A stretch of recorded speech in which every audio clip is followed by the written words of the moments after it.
You are listening to Shifters Aboard, written by Adian Leo, narrated by Jessica Lee. This story is created for listeners who demanded more chaos, more heart, and definitely more wombats. She's hiding something that could start a war. He's about to win everything and lose it in the same breath. And there's a wombat with a fire extinguisher who's going to save them all. This is an original story written on demand for you, created specifically for this channel's audience who requested heartwarming shifter romances with twists and turns. Want your story idea next? Comment below. But first, listen to the end. Trust me, you'll need tissues and you'll be smiling. Don't forget to like and comment. Your engagement is the only way to support the channel and keep these heartwarming stories coming your way. If you want more Thea, Dane, and Tubby, there's a bonus chapter. The download link is waiting for you in the description. Chapter 1. The ship's horn vibrated through the deck plates as Seattle's skyline began its slow slide away. No turning back now. Thea shifted her guitar case to her other shoulder and headed for the bridge, her boots echoing against the pristine deck. Behind her, Tubby's claws clicked in an irritated rhythm. At 40 pounds of muscle and attitude, the wombat was the size of a bulldog but built like a tank. His leather collar, a city requirement she'd never hear the end of, sat crooked around his thick neck. "We should have taken the mountain gig," he muttered, his bass voice carrying despite the wind. "Mountains don't sink. They just sit there, being professionally mountain-shaped." He pawed at the collar with obvious disgust. "And this collar is giving lost pet. I'm nobody's pet. I'm a freelance chaos consultant. At minimum, this should be bedazzled. City ordinances don't care about bedazzling, which explains why government buildings are so aggressively boring." Captain Chen's office door stood open, but the man himself was pacing behind his desk, phone pressed to his ear. His free hand cut through the air in sharp gestures. When he saw her, relief flooded his features. "I'll call you back."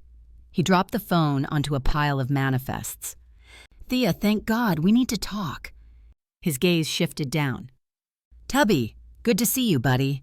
Still terrorizing the tourists?" "Only the ones who deserve it," Tubby replied, claiming the leather chair usually reserved for VIPs.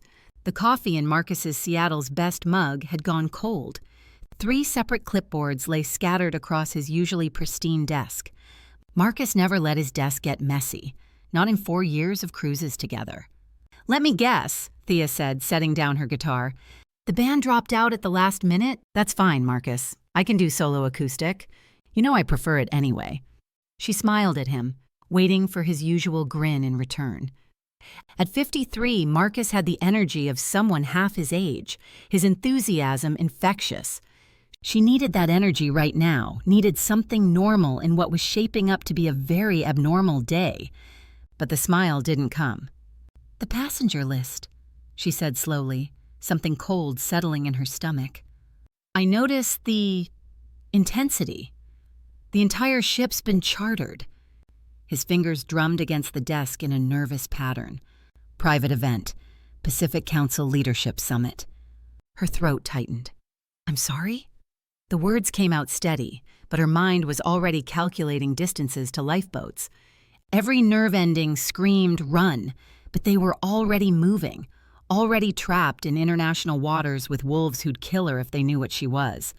"Marcus, the money from this charter will fund the Sea Life Sanctuary for the entire year." The words tumbled out fast, desperate. "Every rescue, every rehab, every release. You know what this means to me, Thea. You know." She did. 4 years of late-night conversations about injured seals and oil-damaged otters. 4 years of watching him pour his captain's salary into rehabilitation equipment. 4 years of him being one of the only humans who'd given her a chance when she'd shown up with no references, no history, just a guitar and a wombat. "1 week," he continued, "your usual sets. The wolves specifically requested live music. High quality, professional. You're the best I've got. Hell, you're the best anyone's got." Tubby snorted from his commandeered chair. Guilt achieved. Destination reached. Manipulation complete. Fine. The words scraped her throat like sandpaper. But I need to adjust my set list. Whatever you need. Sound checks in an hour, sunset deck. Marcus's shoulders dropped with visible relief. And Thea? Maybe. Avoid the rebellion songs? The protest ballads? The whole down with authority theme you usually... I get it, Marcus. The sunset deck stretched before her like a concert hall wearing a cruise ship costume. State-of-the-art everything.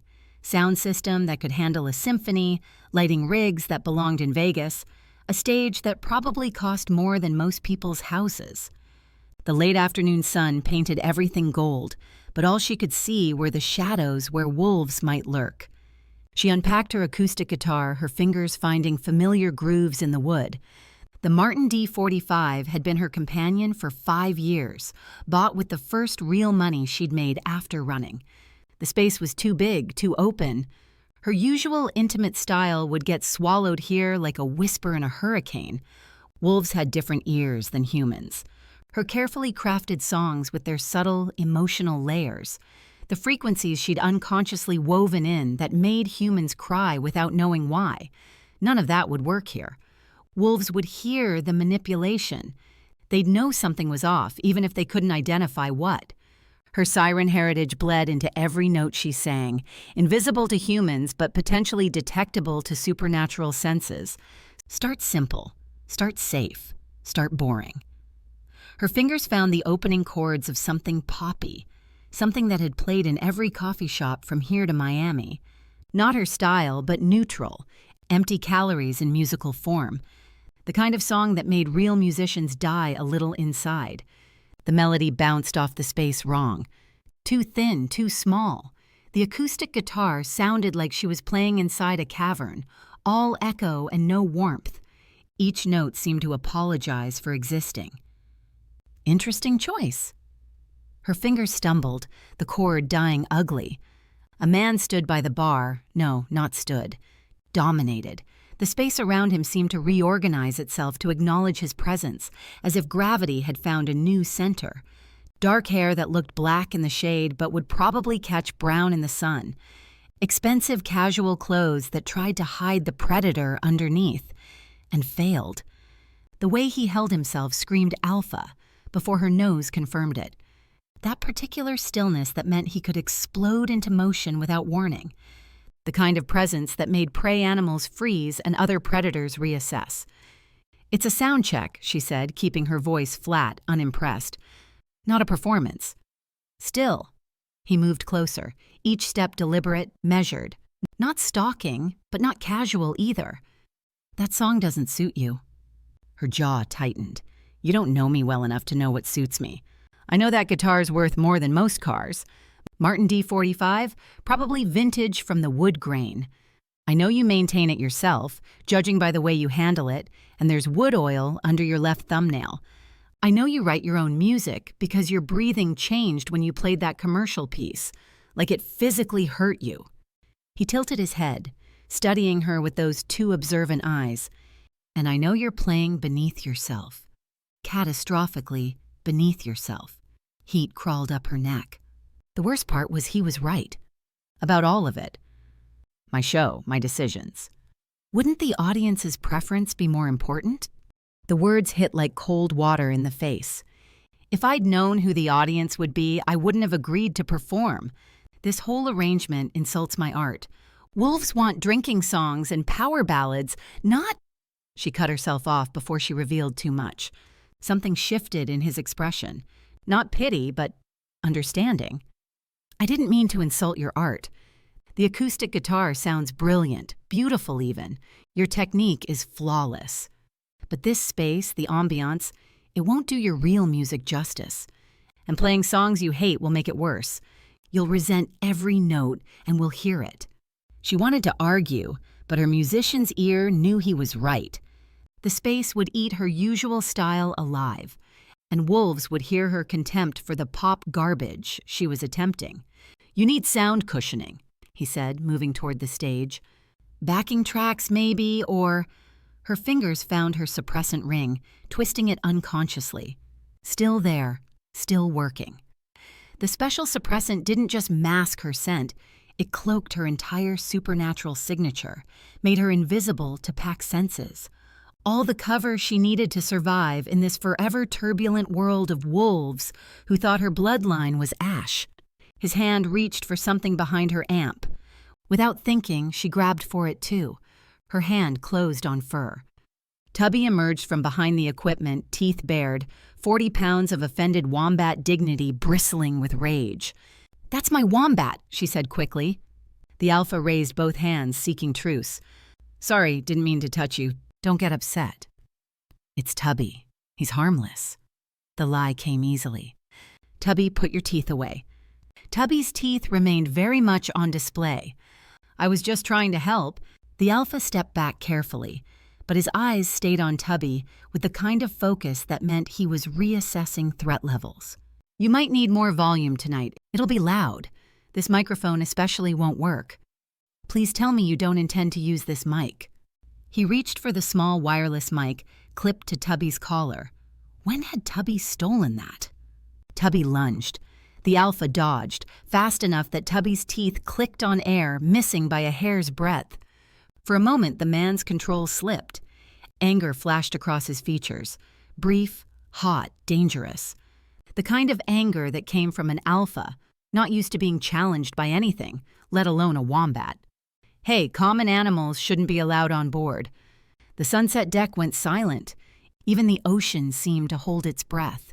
Tubby drew himself up to his full 3 feet of height, his fur bristling until he looked twice his size. "Common? Common?" His bass voice dropped to earthquake frequencies that made the stage vibrate. "I am a wombat of distinction.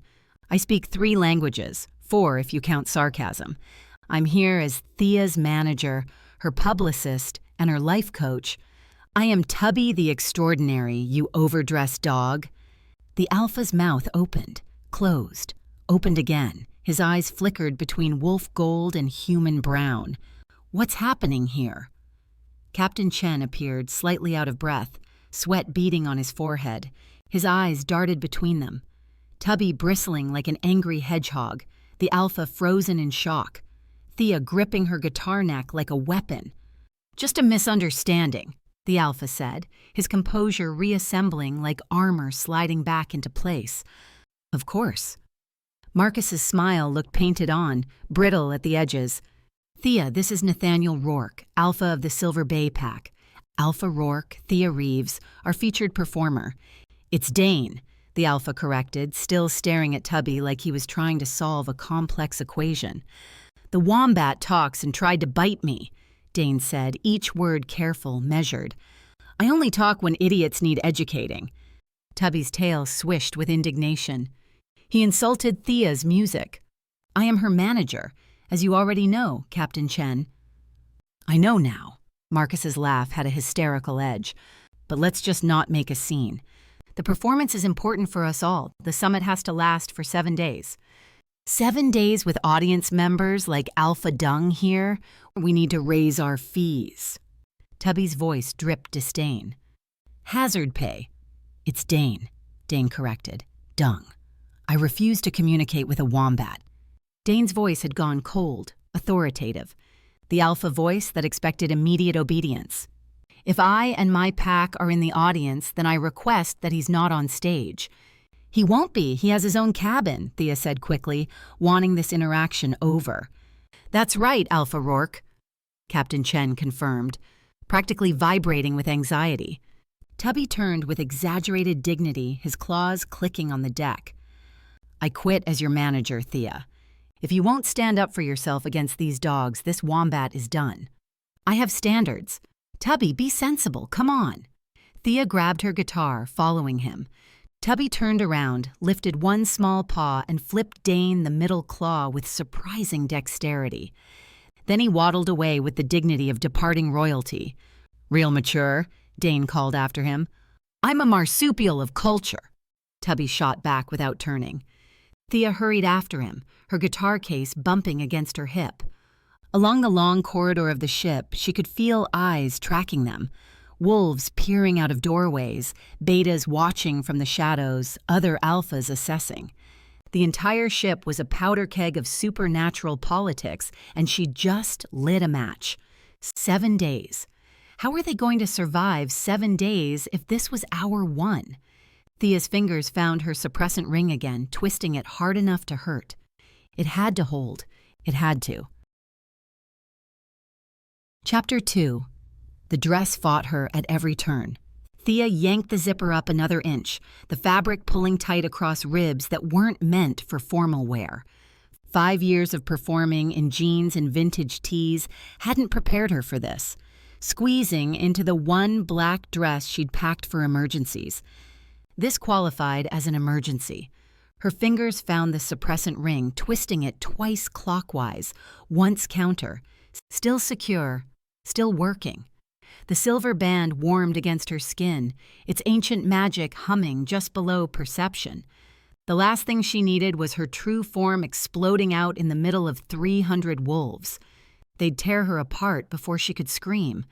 "You look like you're going to a funeral," Tubby observed from her bed, sprawled across her pillow like he owned it. "Feel like it too." She wrestled with an earring, her hands trembling slightly. "You're staying here tonight." "Obviously. I wouldn't be caught dead at their testosterone parade." He yawned, showing impressive teeth. "I'll just stay here, in this cabin, alone, definitely not exploring the ship or documenting the sociological disaster of pack politics." She turned to face him. "Tubby, what? I said I'd stay." His eyes went wide and innocent, a look that had never once been truthful. "I could lock you in." "You could." He rolled onto his back, paws in the air. "But you won't. You're too soft. It's your fatal flaw." He was right. She grabbed her guitar case instead of arguing, the weight familiar and grounding. 7 days. She could pretend to be nobody for 7 days. The sunset deck had transformed into something from a fever dream. Crystal chandeliers hung from rigging that usually held safety equipment. The stage she'd sound-checked on was now draped in black silk and gold accents. Every surface gleamed with aggressive luxury, like money had vomited and someone had called it decoration. Alphas thought this was classy. She thought it looked like a Vegas casino had mated with a funeral home. She stayed in the wings, guitar case at her feet, watching the room fill with bodies. The testosterone levels could have choked a horse. Every wolf radiated power, their energy crackling against each other like barely controlled lightning. Territorial pissing without the actual pissing. Except for Rourke. No, Dane. He sat at a center table like the eye of a hurricane, perfectly still while chaos swirled around him. His suit probably cost more than her car. Dark gray, tailored to emphasize broad shoulders without screaming about it. He lifted his wine glass, studying the red like it held secrets. She looked away before he could catch her staring. Unfairly handsome was an understatement. The man was architectural. An elder wolf took the stage, silver-haired, wearing authority like cologne. His voice boomed without a microphone. "Welcome to the Pacific Council Leadership Summit." The room quieted instantly. For the next 7 days, 8 alphas will compete for the position of regional counselor. The rules are simple. Be yourself. Attend meetings, participate in discussions, build alliances or break them. 8 alphas. Thea's gaze swept the room, cataloging the competitors. Each one looked ready to explode from contained aggression. Judges will observe throughout the week. Their identities remain secret until final voting to prevent manipulation. The elder's smile showed too many teeth. "Gentlemen, may the best alpha win." "Now," Captain Chen appeared beside the elder, sweating despite the ocean breeze. "Tonight's entertainment. Please welcome Thea Reeves, acclaimed artist of the West Coast." Scattered applause. A few whistles that made her skin crawl. Dane still hadn't looked up from his wine. A stage assistant she'd never seen before, young, nervous, reeking of beta wolf, helped with her equipment. She stepped into the light and the whistles got louder. "Play something sexy, sweetheart," someone called from the back. Bogans, every last one of them. Her fingers found the opening chords of the safe commercial song from Soundcheck, Empty Calories in E major. The notes felt like ash in her mouth, but she sang them anyway. Her voice carried across the deck, professional but hollow. Polite applause when she finished. She reached for her list, ready to power through the next forgettable tune. "Play Howl at Midnight," an alpha near the bar called out. Her stomach turned. That song, all grinding lyrics and cheap innuendo. "I don't know that one, sorry." "That a rejection, sweetheart?" The alpha stood, and she recognized him from the manifest. Jensen, alpha of the Riverside Pack. Built like a quarterback gone to seed, smile like an oil slick. "I have a set list." She kept her voice level. "I'm just an artist. Nothing to do with pack business." Artists perform requests. Jensen pulled out his wallet, slapped bills on a silver tray the beta assistant suddenly produced. "That's how it works." She set down her guitar, standing to leave. "Not how I work." $100, another alpha called out, adding bills to the tray. $200 for She-Wolf Serenade from across the room. $300 for... The tray filled with money. Alphas shouting over each other, turning her into an auction item. Her suppressant ring burned against her finger as rage bubbled up. Decidedly non-human rage that tasted like salt water and sounded like drowning. "Gentlemen!"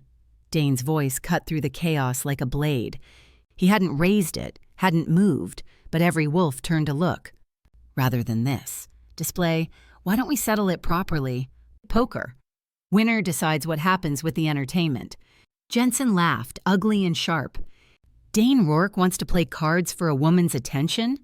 How desperate. Dane's expression didn't change. "You're afraid of losing?" The challenge hung in the air. Within minutes, a poker table materialized. 5 alphas sat down, Dane among them. Others crowded around to watch. Thea stood frozen on stage, her guitar a useless prop. The beta assistant whispered, "You should wait. See who wins." Cards flew, chips clicked. One by one, alphas folded. Jensen lasted longest, his face getting redder with each lost hand. When Dane laid down his final cards, a straight flush, the crowd murmured approval. "Your request?" the elder asked. Dane finally looked at her. Really looked. His eyes were darker in the artificial light, unreadable. "The lady has the rest of the night off. No singing." The room erupted in disappointed groans. Jensen barked a laugh. "All that for nothing?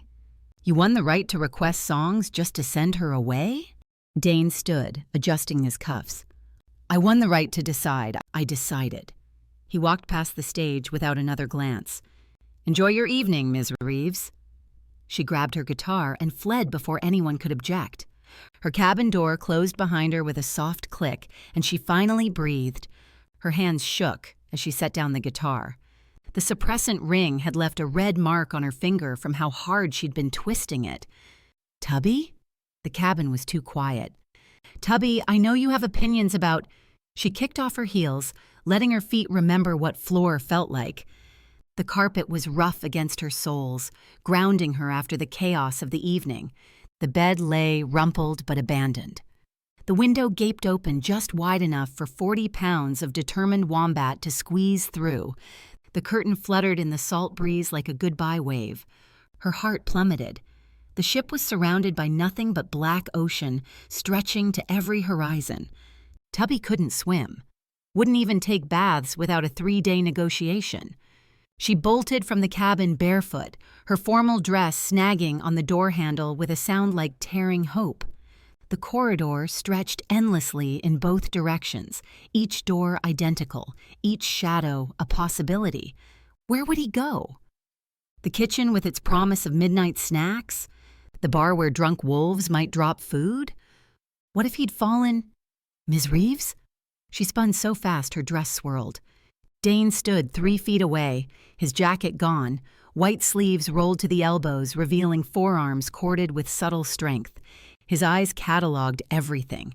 Her bare feet, her wild hair escaping its pins, the way her hands trembled. "I can't find Tubby." The words tumbled out like broken glass.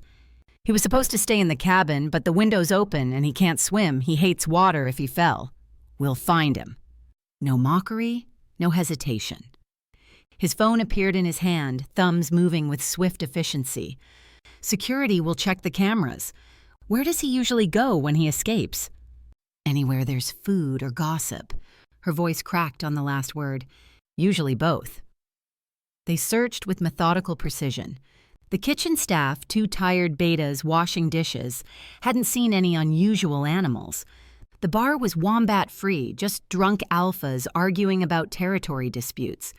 Each empty space twisted the knot in her chest tighter. Her suppressant ring burned against her finger as her control frayed. Her instincts clawing at her throat, begging to release a call that would find him instantly but expose everything. "You're shaking." Dane's hand settled on her elbow, warm and steady. The touch sent electricity racing up her arm that had nothing to do with magic. "He's on the ship. I can feel him." Something shifted in Dane's expression. "I think I know where he might be." "Where?" "He's protective of you. Didn't like that you're taking this gig." His hand found the small of her back, guiding her toward the stern. The touch burned through her dress. "If I had to guess, he's looking for a way to get you off this boat. But he doesn't swim and he's terrified of water. Lifeboats don't require swimming." A muffled crash from above made them both freeze. The sound of metal on metal, followed by very creative cursing and a bass rumble. "The emergency deck," Dane said. They ran. Thea's dress tore at the knee as she took the stairs 2 at a time, the fabric giving way with a sound like surrender. The lifeboat deck was dark, wind whipping salt spray across her face, tasting of deep ocean and deeper secrets. "Tubby!" Her voice got swallowed by the wind. "I'm enjoying the views up here." His voice boomed from somewhere above. They followed the sound up to where orange life preservers hung in neat rows. There, dangling from a hook 15 feet off the deck, was Tubby. His back claws had tangled in the safety netting, leaving him suspended like the world's angriest piñata, spinning slowly in the ocean wind. What happened? Relief made her knees liquid. "Someone tried to break into your cabin." Tubby swung indignantly, his fur ruffled in all directions. "I pursued. I attacked. I might have gotten carried away with the pursuit part." Dane was already climbing the emergency ladder, moving with the fluid grace of someone comfortable with heights. His shoes scraped against metal rungs. "Hold still. I don't need help from— Ow! Careful with the merchandise. These claws are vintage." Dane freed him with surprising gentleness, his large hands careful around Tubby's middle as he passed the wombat down to Thea's waiting arms. She clutched him tight, his familiar weight making her eyes burn with tears she refused to shed. "You stupid, stupid marsupial. I was protecting your stuff." Tubby paused, his nose twitching. "Why are you leaking? Stop that immediately. The only person who should be crying is the intruder." His voice dropped to a satisfied rumble. "I pushed him off the boat. Good luck with that midnight swim." Thea stared at him. "You pushed someone off the boat?" "Well, technically he jumped, but only because my teeth showed more promise of damage than the water below." He puffed up with pride. "Nobody messes with Tubby the Terrible." "Pack member?" Dane asked, climbing down. His shirt had pulled free from his waistband, revealing a strip of skin that Thea definitely didn't notice. "Not talking to you, Dung." "You're welcome, Wombat. Next time I'll leave you stuck in the net." "Rather be stuck forever than let Thea owe you a favor. What exactly did I do for you to dislike me this much?" Dane's voice carried genuine curiosity. "Pack is no good for Thea." Tubby's eyes narrowed to slits. "Go away, all of you. You smell like trouble." "All right, enough." Thea shifted Tubby in her arms. "Dane just helped us. He predicted you'd be here and he got you down. Not all pack members are bad, Tubby." No, he smells wrong." Tubby's nose twitched frantically. "All pack smells wrong for you, Thea. This one especially." "I'm sorry," she said to Dane. "He's stubborn about—" She reached to adjust Tubby's weight. Dane reached to help steady her. Their hands met on Tubby's back. The suppressant ring erupted. White-hot magic sparked between them, electric and ancient and absolutely wrong. The air tasted of ozone and ocean, of songs never sung and power never claimed. Dane stumbled backward, his hand jerking away, but his eyes went wide with recognition. For one terrifying heartbeat, She thought her magical mask would shatter completely, but it held, barely. Their gazes locked. His pupils had blown wide, gold bleeding into brown. "I saw." His voice came out rough. "You saw what, Dane?" He shook his head like a wolf shaking off water. When he looked at her again, his expression had sharpened. "What are you, Thea?" The question hung between them. "I don't know what you mean." "You're not human." He stepped closer, nostrils flaring as he scented the air around her. "But you're not wolf either. That ring, it's hiding something old, something that shouldn't exist. What are you?" "I'm a person, not a what." The deflection came automatically, worn smooth from years of practice. "You know what I mean. Do I? Because calling someone what instead of who is pretty—" "She's Thea," Tubby interrupted, squirming in her arms. "Obviously. Are all alphas this slow? She's Thea who sings songs and saves wombats. End of story." Dane's eyes never left hers, boring into her like he could peel back her skin and see what lay beneath. "That ring is suppressant magic. Old magic. The kind witches died to create. The kind that hides—" A door slammed somewhere below. Footsteps pounded away, fast and desperate. Someone had been listening. Ice flooded her veins. "We should go." "This conversation isn't over, Thea." She fled with Tubby, her bare feet slapping against the deck. Behind them, she heard Dane's voice, low and urgent. "Find out who was on deck 7 just now, quickly, and pull the security footage." Chapter 3. The cabin door clicked shut with the finality of a verdict. Dane pressed his back against it, his head still ringing with sensation. That electric jolt when their hands met, the taste of ozone and ancient ocean that shouldn't exist. His fingers tingled where he'd touched her, like he'd grabbed a live wire wrapped in silk. The suppressant ring, he'd felt its burn, recognized the old magic thrumming through silver bands. The kind of magic that cost witches their lives to forge, back when the world had teeth and used them. But that wasn't what made his wolf pace circles in his chest, claws scraping against his ribs from the inside. "Mate." The word echoed through him like a struck bell, reverberating in frequencies only wolves could hear. His wolf had never, not once in 34 years, claimed anyone. Not through a string of perfectly acceptable she-wolves, not through political matches that would have strengthened the pack, not through any of the women who'd warmed his bed and tried to warm his heart. His wolf was tactical, calculating. It understood pack dynamics like a chess grandmaster understood the board. It knew when to show teeth, when to show throat, when to let others think they were winning. It had guided him through challenge after challenge, never wrong about threats or opportunities. Until tonight, until a guitar-playing mystery who wasn't even pure wolf made his beast roll over and bare its belly, like a lovesick pup. She wasn't pure wolf. That much his nose confirmed, even through whatever that ring was masking. But what else was she? The magic that had sparked between them tasted of salt spray and deep currents, of things that swam in trenches where light never reached. 3 sharp knocks interrupted his spiraling thoughts. His beta's pattern. "It's open." Cale stepped in, closing the door with his heel while juggling 2 bottles of scotch and a tablet. His sandy hair stuck up at odd angles, like he'd been running his hands through it. The scent of anxiety clung to him, copper pennies and burnt coffee. "Thought you might need this." Cale set 1 bottle on Dane's desk, keeping the other. "The good stuff, from your private stash." "That bad?" "That interesting." Cale's thumb swiped across the tablet screen. Someone definitely tried Thea's cabin. Scratches on the lock, fresh.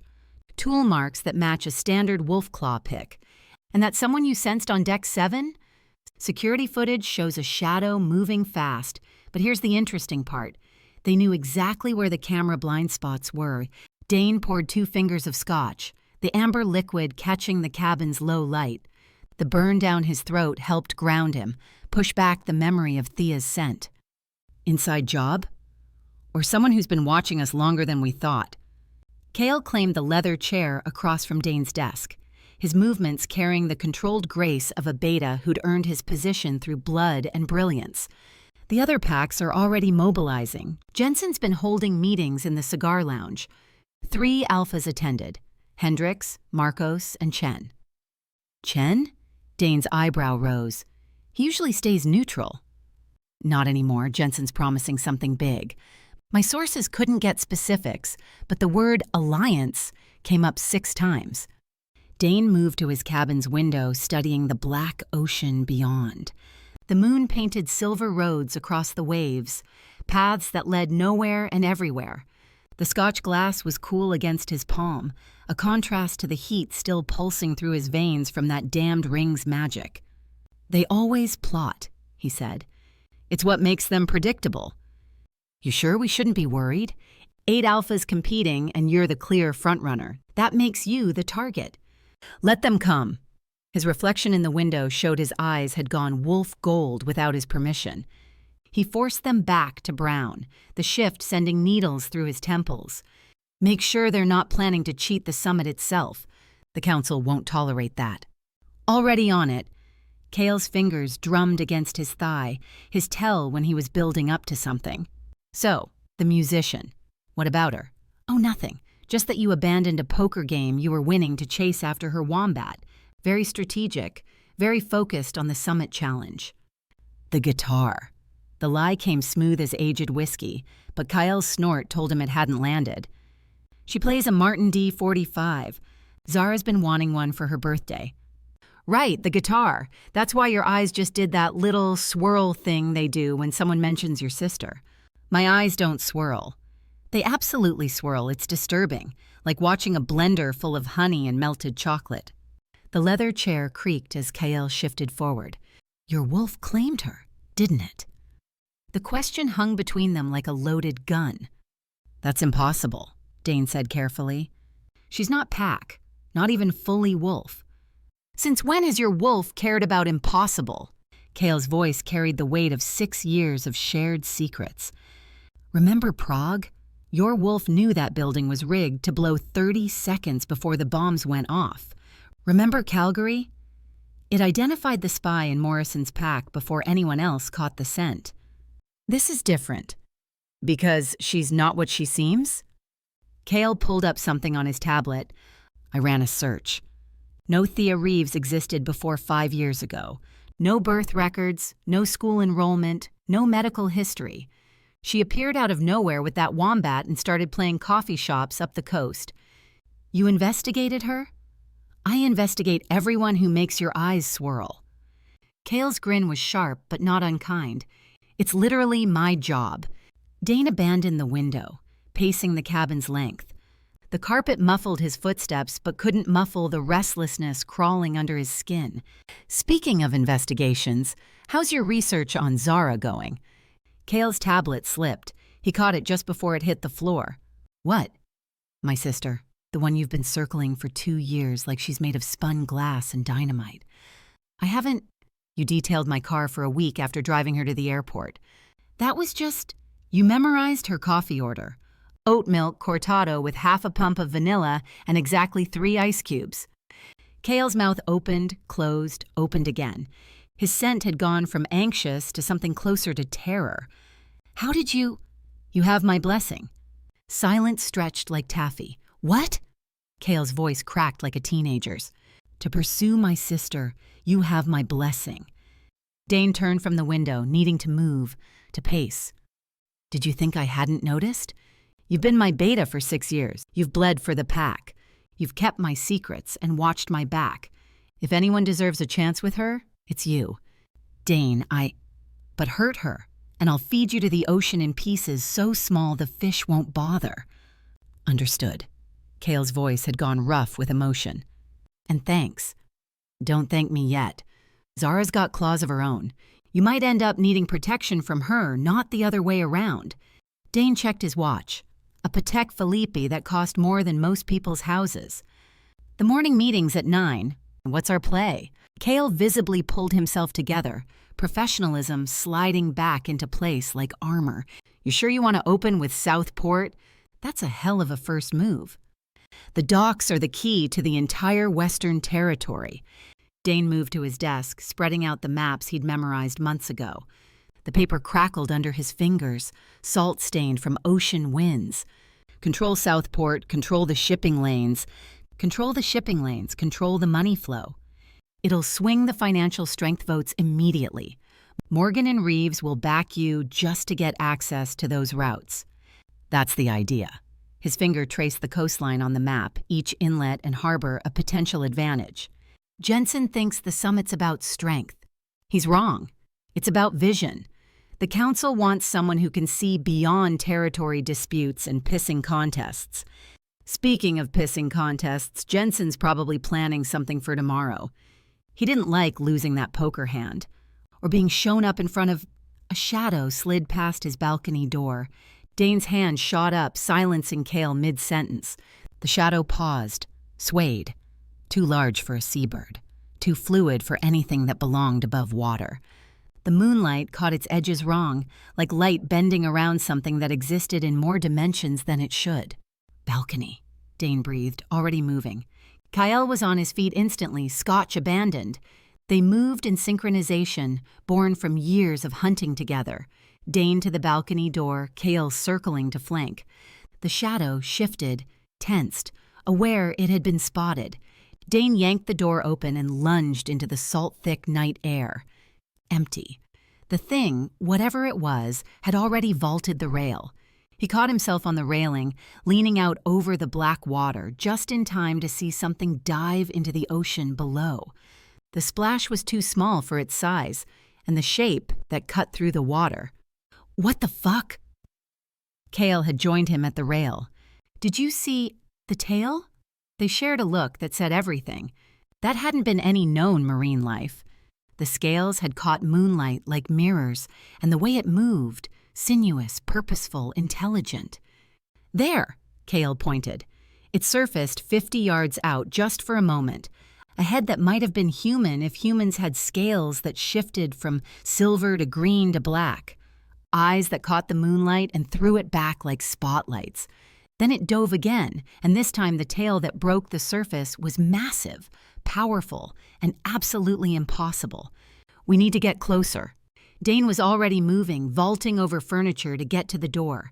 They ran, through corridors that smelled of expensive carpet and cheaper decisions, past doors hiding sleeping wolves and secrets. Their footsteps thundered on the metal stairs as they descended, taking them 3 at a time. The main deck was slick with salt spray. They skidded around the pool, past the bar where 2 drunk alphas were still arguing about territory lines. The ocean stretched endless and black beyond the ship's lights. There. Dane pointed to where phosphorescence traced patterns in the water. 3 of them now. 3 shapes that swam in formation around the ship like sharks, if sharks had human torsos, and sang in frequencies that made his wolf whine. The sound carried on the wind. Not quite music, not quite speech, but something older that made his bones ache with recognition. Sirens, Cale whispered. Jesus Christ, those are sirens. They're supposed to be extinct. Tell them that. One surfaced again, closer this time. Close enough to see the face clearly. Beautiful in the way a hurricane is beautiful, all power and danger wrapped in something that could stop your heart. It looked directly at them, smiled with too many teeth, and dove. The water where it had been glowed faintly, like Aurora Borealis had drowned and left its ghost behind. They're following the ship, Cale said unnecessarily. They're hunting. Dane's wolf was going crazy, throwing itself against his control, not in aggression but in recognition. Ancient prey, the kind wolves used to hunt when the world was younger and had more teeth. The question is what? Or who? His mind went to Thea, to that suppressant ring and the magic that tasted like deep ocean, to a woman who appeared from nowhere 5 years ago. The sirens circled once more, their song rising to a pitch that made his teeth ache, then disappeared into the deep. The ocean smoothed over them like they'd never existed, keeping its secrets in the dark. We need to triple the watches, Cale said, still staring at the empty water. And tell them what? That we saw mermaids? Sirens. Mermaids are different. Fewer teeth, more Disney. Despite everything, Dane laughed. Either way, we can't say anything without proof. They'll think we're drunk or crazy. Or both. Cale ran his hand through his hair, making it stick up worse. What do you think they want? Dane thought of Thea's ring, the way it burned with old magic, the way she'd run when he'd asked what she was, the terror in her eyes when she'd thought her wombat had fallen overboard. I think, he said carefully, that this summit just got a lot more complicated. The ocean lapped at the ship's hull, innocent as a lullaby, while somewhere below, ancient things swam in the dark, waiting for something, or someone. Chapter 4. Consciousness returned like a slap of cold water. Thea jolted upright, her guitar pick still pressed between her fingers, leaving red indentations in her skin. Sheet music scattered across her bed, half-finished songs bleeding ink where she dozed off mid-note. The cabin's porthole showed dawn creeping across the ocean, painting the waves the color of old blood and burnt copper. She didn't remember falling asleep. The last clear memory was sitting down to write, trying to craft something that wouldn't make wolves howl for all the wrong reasons. Her suppressant ring throbbed, warm against her finger like it had been working overtime. The door burst open with the subtlety of a small explosion. "Good morning, sunshine!" Tubby waddled in, his fur sporting what looked like cobwebs and possibly ceiling insulation. A dust bunny clung to his left ear like a fascinator. "While you were drooling on your compositions, I've been conducting reconnaissance." "Out!" She threw a pillow at him, which he dodged with surprising agility. The impact sent up a puff of dust from wherever he'd been crawling. "You can't just leave again, not after last night." "Last night was educational." He hopped onto her bed, crushing her half-written songs under his considerable bottom. The papers crinkled in protest. "Did you know the lifeboats require passcodes?" "Very disappointing. I had plans for a dramatic midnight escape, possibly with theme music and pyrotechnics." "Tubby, we're trapped on this floating testosterone factory until they dock." He picked up one of her music sheets, squinting at it. "Your handwriting looks like spiders having seizures. Is this supposed to be a treble clef or a cry for help?" She snatched the paper back, catching a glimpse of the lyrics she'd written in the hazy space between midnight and exhaustion. In depths where shadows dance with light, a castle sleeps beneath the foam, where pearls guard love through endless night, and hearts find their way home. "That's actually haunting," Tubby admitted, reading over her shoulder. "Very doomed romance at 20,000 leagues. The wolves will absolutely hate it." "I wasn't writing it for them." The melody had come to her in fragments, tasting of salt and sorrow, like a lullaby she'd heard before memory began. "I can figure out a few safe songs.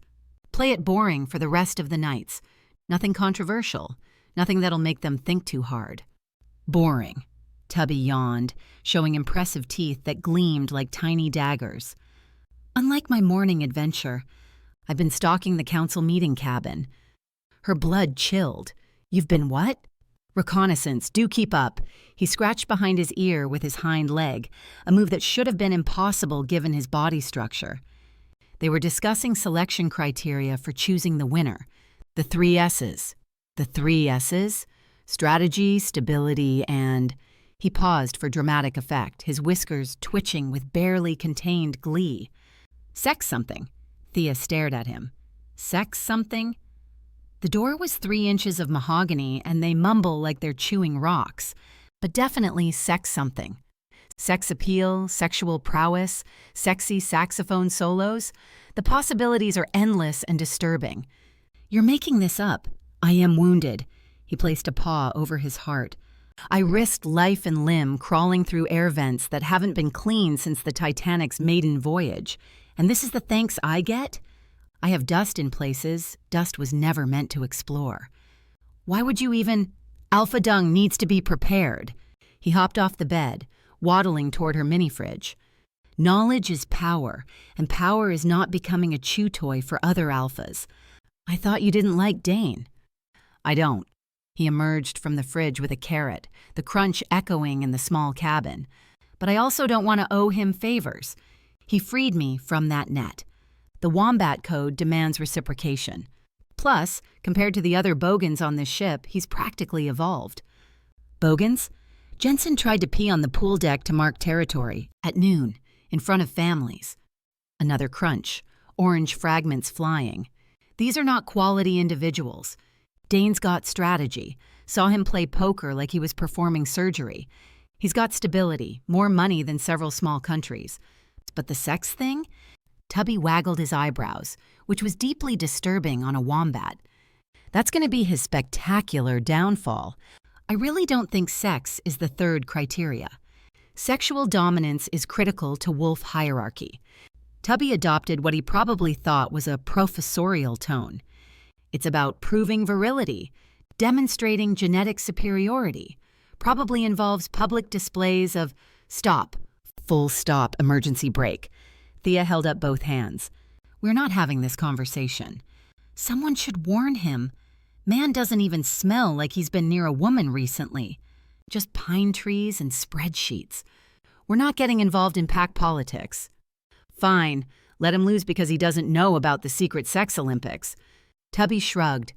But when Jensen wins and starts marking this entire ship like a dog at a fire hydrant convention, don't come crying to me. Thea's stomach growled, interrupting her retort. The sound was embarrassingly loud in the small cabin. Nothing works without food, Tubby agreed sagely. Especially not my digestive system. It's been 43 minutes since I've eaten. I'm literally wasting away. Look, you can practically see my skeleton. He sucked in his substantial belly, which made absolutely no visible difference. The kitchen buzzed with breakfast chaos when they arrived. Stainless steel surfaces reflected the organized mayhem of feeding 300 wolves.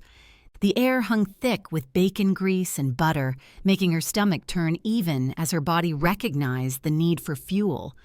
Pans clanged like war drums, and the sizzle of meat on griddles provided a carnivorous symphony. Thea! Dmitri, the head chef, waved from behind a mountain of eggs. His Lithuanian accent made her name sound like music. The usual? Please. She'd been coming here every morning for 4 years, and Dmitri had never once questioned why she and Tubby required special meals. Extra hash browns for His Majesty. I am not royalty, Tubby announced to the kitchen at large. I am a democratically elected representative of wombat interests. Nobody elected you, Thea muttered. I elected myself. 100% voter turnout. Landslide victory. Dmitri laughed, already pulling out the vegan ingredients he kept in a separate prep area. The smell of fresh herbs and roasted vegetables provided a small oasis in the meat-heavy atmosphere. Hey, Tomas, get the special order ready for cabin 47. The fake meat again? Tomas, a skinny sous chef with arms covered in burn scars, didn't bother lowering his voice. Don't know why he bothers with the charade. Everyone's going to figure out the Alpha's a vegan eventually. Thea's hands stilled on the orange she was peeling.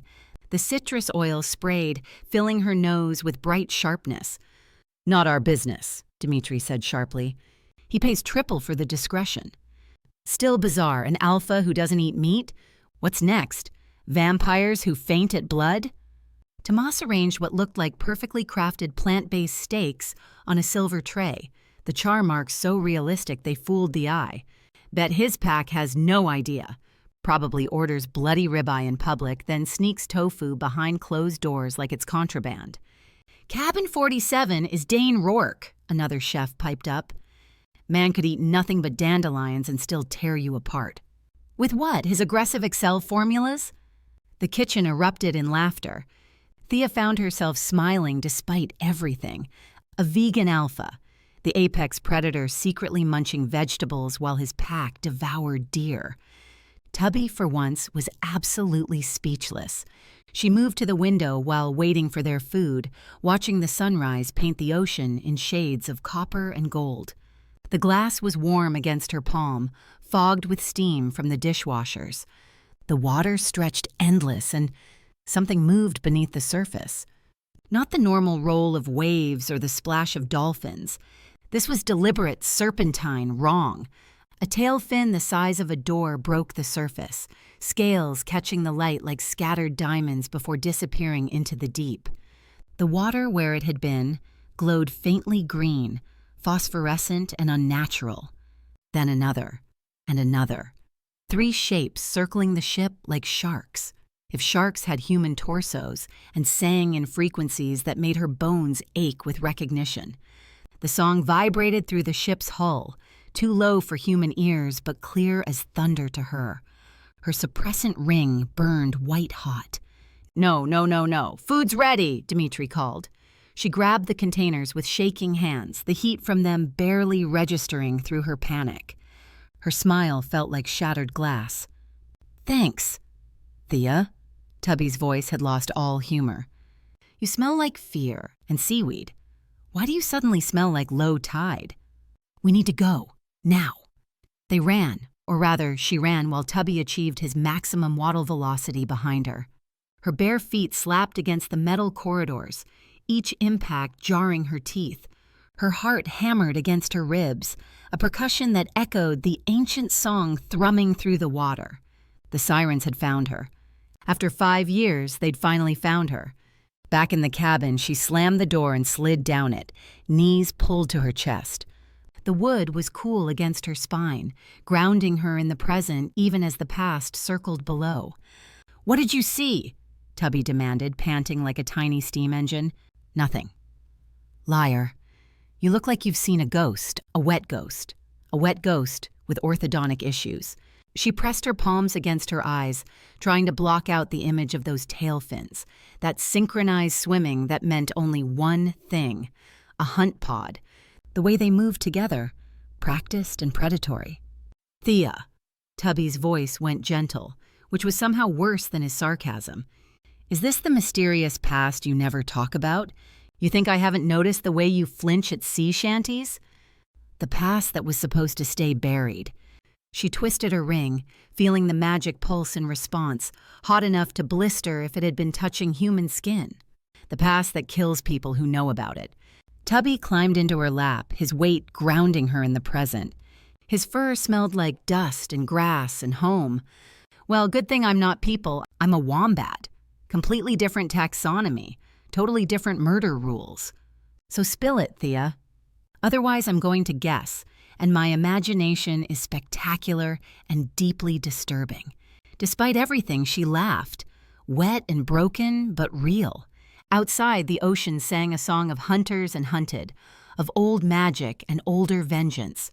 And somewhere on deck 47, an alpha ate his secret vegetables, blissfully unaware that the game had just changed completely. I saw sirens in the water, Tubby. A hunting pod. But you're not a siren, Tubby said quietly, his voice unusually serious. No. She stroked his fur, finding comfort in the familiar texture. And I wish I were a siren, Tubby. Then I could fight them. Then I'd have a chance. Just wait until we dock. On land, I'll lure them into my underground tunnel system and suffocate them with strategically placed cubic feces. But for now, with this many alpha wolves on board, they wouldn't dare attempt a direct assault. She shook her head. No, they won't come up to attack. They're smarter than that. They'll find a way to drag us down to them. Tubby pressed his nose against her hand. We'll figure it out. We always do, Thea. Remember the Vancouver incident? The Portland predicament? The Great Seattle Wombat Rebellion of last Tuesday? But for the first time in 5 years, she wasn't sure they would. Chapter 5. The afternoon sun turned the sunset deck into a furnace of polished wood and gleaming brass. Thea's fingers moved across the guitar strings, coaxing out a melody that tasted of deep water and forgotten names. The new song came easier than expected, notes flowing like tide pulling at sand. From the left, Tubby directed from the wings, wearing what appeared to be a tiny headset he'd stolen from somewhere. Your good side. All your sides are magnificent, but the left has superior lighting. You promised to be quiet. I promise not to speak when other alphas are around. He adjusted the headset importantly, one ear twitching. Currently, we are tragically alpha-free. A situation I'm certain Alpha Dung will rectify in 3, 2, 1. Footsteps on the stairs, deliberate, measured, expensive Italian leather meeting weathered wood. Tubby, did you tell him about the sound check? Would I do that? The wombat's whiskers twitched with barely contained glee. Would I send an anonymous note written in berry juice saying, Thea practices at 3, bring vegetables? That would be unethical. Dane appeared at the top of the stairs like he'd been summoned by cosmic timing. Today's suit was navy, crisp despite the heat that had other alphas sweating through their shirts. His eyes found hers immediately, and something electric crackled between them that had nothing to do with suppressant rings. Don't stop playing. He moved closer, each step deliberate. That song, it's extraordinary. Her fingers found the next chord automatically, while her brain scrambled for why he kept appearing like her own personal haunting. It's new. The words came out steady somehow. Still rough around the edges. Play it through? She shouldn't. The song was too personal, too much of her real self bleeding through, but her fingers were already moving, the melody spilling out like confession. Where the moon meets the tide at the edge of the world. That's the one Zara would love. His expression softened, transforming the sharp angles of his face. My baby sister. She plays guitar too, though not at your level. He gestured at her hands, the movement encompassing something beyond technique. I just play local gigs. She managed to smile. Not exactly Carnegie Hall material. His laugh was warm, unexpected. I know talent when I hear it. You're deliberately playing small venues, keeping a low profile. I respect that. But exposed to this many alphas? His eyes darkened slightly. Your hidden brilliance won't stay secret long. She frowned, the strings humming under her fingers. I'll do whatever it takes to protect... He caught himself, color rising slightly in his cheeks. To keep the other alphas from harassing you, during the summit at least. Speaking of the summit, Tubby waddled forward, his tiny headset sliding sideways. We need to discuss your catastrophic strategic deficiencies, Alpha Dung. My what now? The 3 S's, the sacred criteria for winning this floating testosterone festival. Tubby stood on his hind legs, barely reaching Dane's knee, paws planted like a tiny professor. Strategy, you've got that. All those spreadsheets and maritime acquisitions. Very impressive, very boring. Stability, covered. More money than God and better real estate. But the 3rd S. He paused for maximum drama. Dane waited, arms crossed, looking like he was negotiating with a very small, very furry union representative. Sexual dominance, Tubby announced with the gravity of revealing nuclear codes. Dane's expression didn't change, but the air around him shifted, became charged. Sexual dominance, the ability to satisfy a mate, repeatedly, with enthusiasm, possibly acrobatics. Tubby nodded sagely. You smell like you haven't touched a woman since the last fiscal quarter. Tubby! Heat flooded Thea's face, the guitar suddenly heavy in her lap. What? Someone needs to coach him. The other alphas are probably doing push-ups as we speak. Naked push-ups. Jensen definitely does naked push-ups. I've seen things, terrible things. I don't think, Dane started. When's the last time you had sex? Tubby demanded, pointing an accusatory claw. Dane's mouth opened, closed. A muscle ticked in his jaw. See? Tragic. You're going to lose because you can't demonstrate proper mating vigor. They'll probably make you howl seductively. Can you even howl? Show me your sexy howl. I'm not howling for a wombat. That attitude is precisely why you'll finish last. Footsteps on the stairs interrupted what was promising to be the most mortifying conversation in maritime history. Kale appeared, tablet in hand, and froze at the scene, his alpha being lectured on sexual prowess by a wombat wearing a crooked headset. Am I interrupting something that'll require intensive therapy to forget? Kale! Tubby spun around, nearly losing the headset. Perfect timing. You can verify Alpha Dung's tragic celibacy. When's the last time he brought someone back to the cabin? Besides you. You don't count unless there's something spicy you're not sharing. Kale's face went through a spectacular rainbow of colors. I'm going to pretend this conversation isn't happening. If you've never seen a wombat provide sexual counseling, today's your lucky day, free of charge. Now help me explain why denial won't help him win the sex Olympics. He's Thea's baby wombat. Take him as like a 12-year-old, Dane said. Thea chuckled. 12? My sources are accurate, coming straight from the elders' crusty mouths through the vent system. To win, an alpha must demonstrate strategy, stability, and sexual. Succession, Cale interrupted, tapping his tablet with unusual force. The new voting criteria are the 3 S's, and the third one is succession. Succession, that's what I said. Still involves his mate plan and the ability to produce adorable wolf puppies. Am I wrong? Dane's jaw tightened. That's enough, both of you. I can handle the 3 S's. You have a succession plan? Cale's eyebrow climbed toward his hairline. A secret mate I don't know about? You're not here for my personal life, Cale. Cale cleared his throat, desperately grasping for professionalism. Right, I have information about the break-in. The atmosphere shifted like a door slamming shut. The scratches on your door, Cale said to Thea. They're not wolf, not any species in our database. And there were traces of salt water embedded in the marks. Whatever tried to get in came from the ocean. The guitar pick slipped from Thea's suddenly numb fingers, hitting the deck with a sound like a coin dropping into an abyss.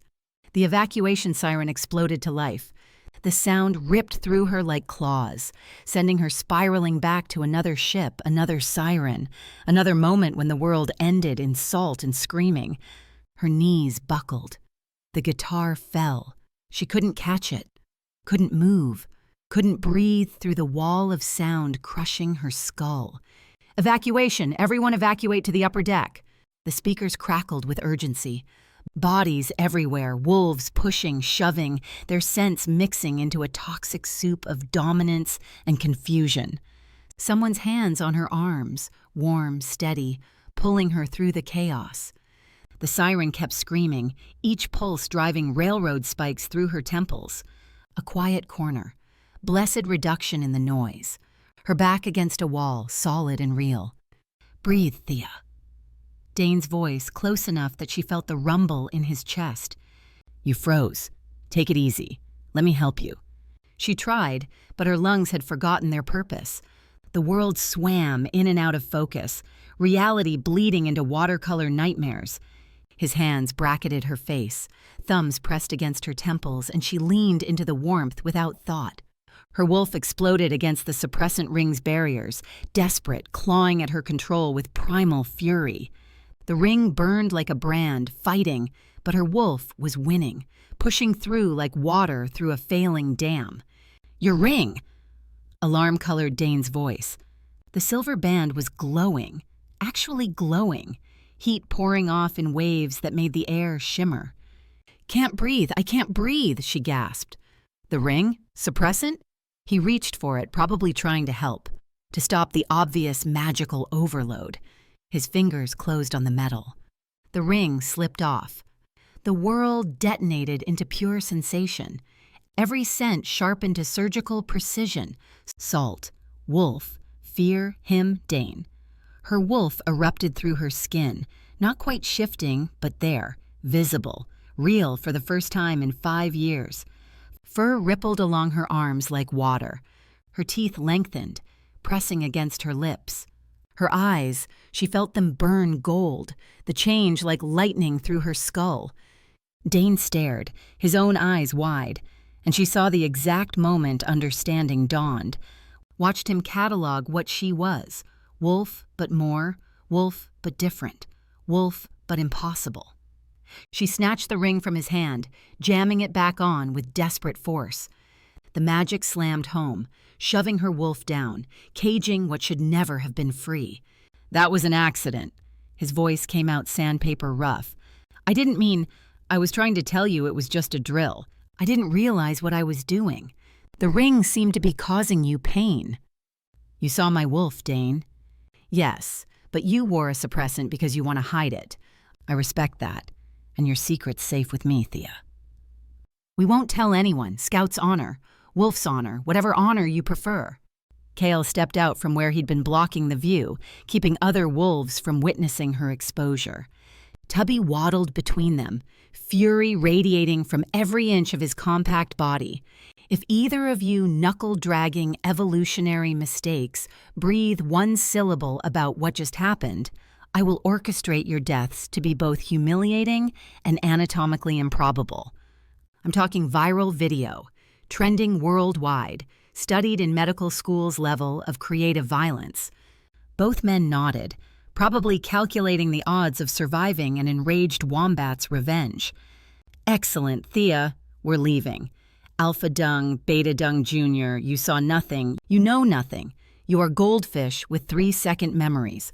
Understood?" He waddled toward her cabin with the dignity of a tiny emperor returning from war. Thea followed on unsteady legs, the ghost of her wolf still pressing against her skin like a second heartbeat. "Tubby, shh, wait until we're in the cabin." His voice dropped to a whisper. "These walls have ears, and those ears have mouths, and those mouths have Instagram accounts. Yeah, may I see this?" Chapter 6. The cabin door slammed behind them with enough force to rattle the porthole glass. That was close.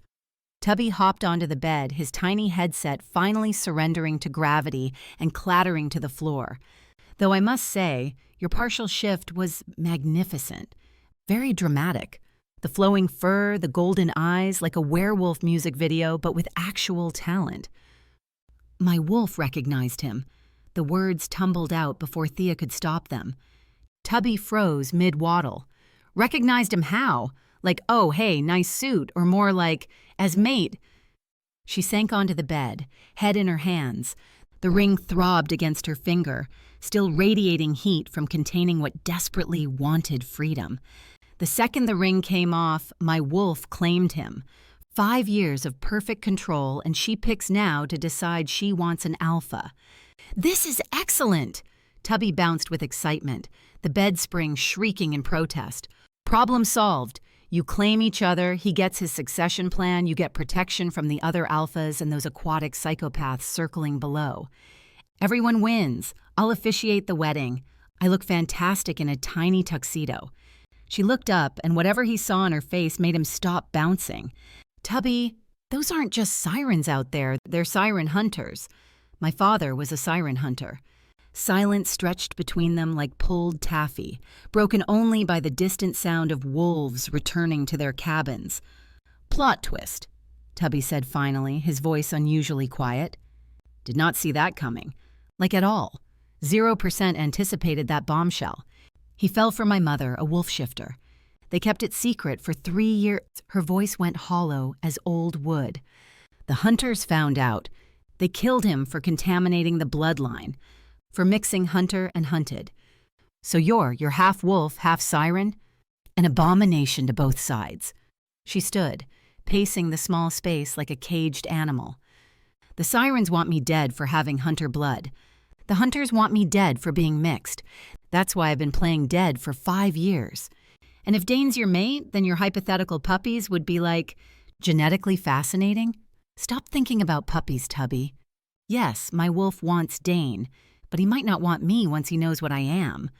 Tubby snorted loud enough to ruffle papers. "Are you blind, or did I hallucinate him practically drooling every time he looks at you? Want to bet? Should we ask if his wolf also recognized you? The siren hunters will kill anyone who dilutes their bloodline further. They'll kill Dane if he claims me." She pressed her palms against her eyes, hard enough to see stars. "They have excellent noses. I'm sure they've already sensed me after the ring incident." Tubby was quiet for a long moment, then, "You need to tell Dane." "I know.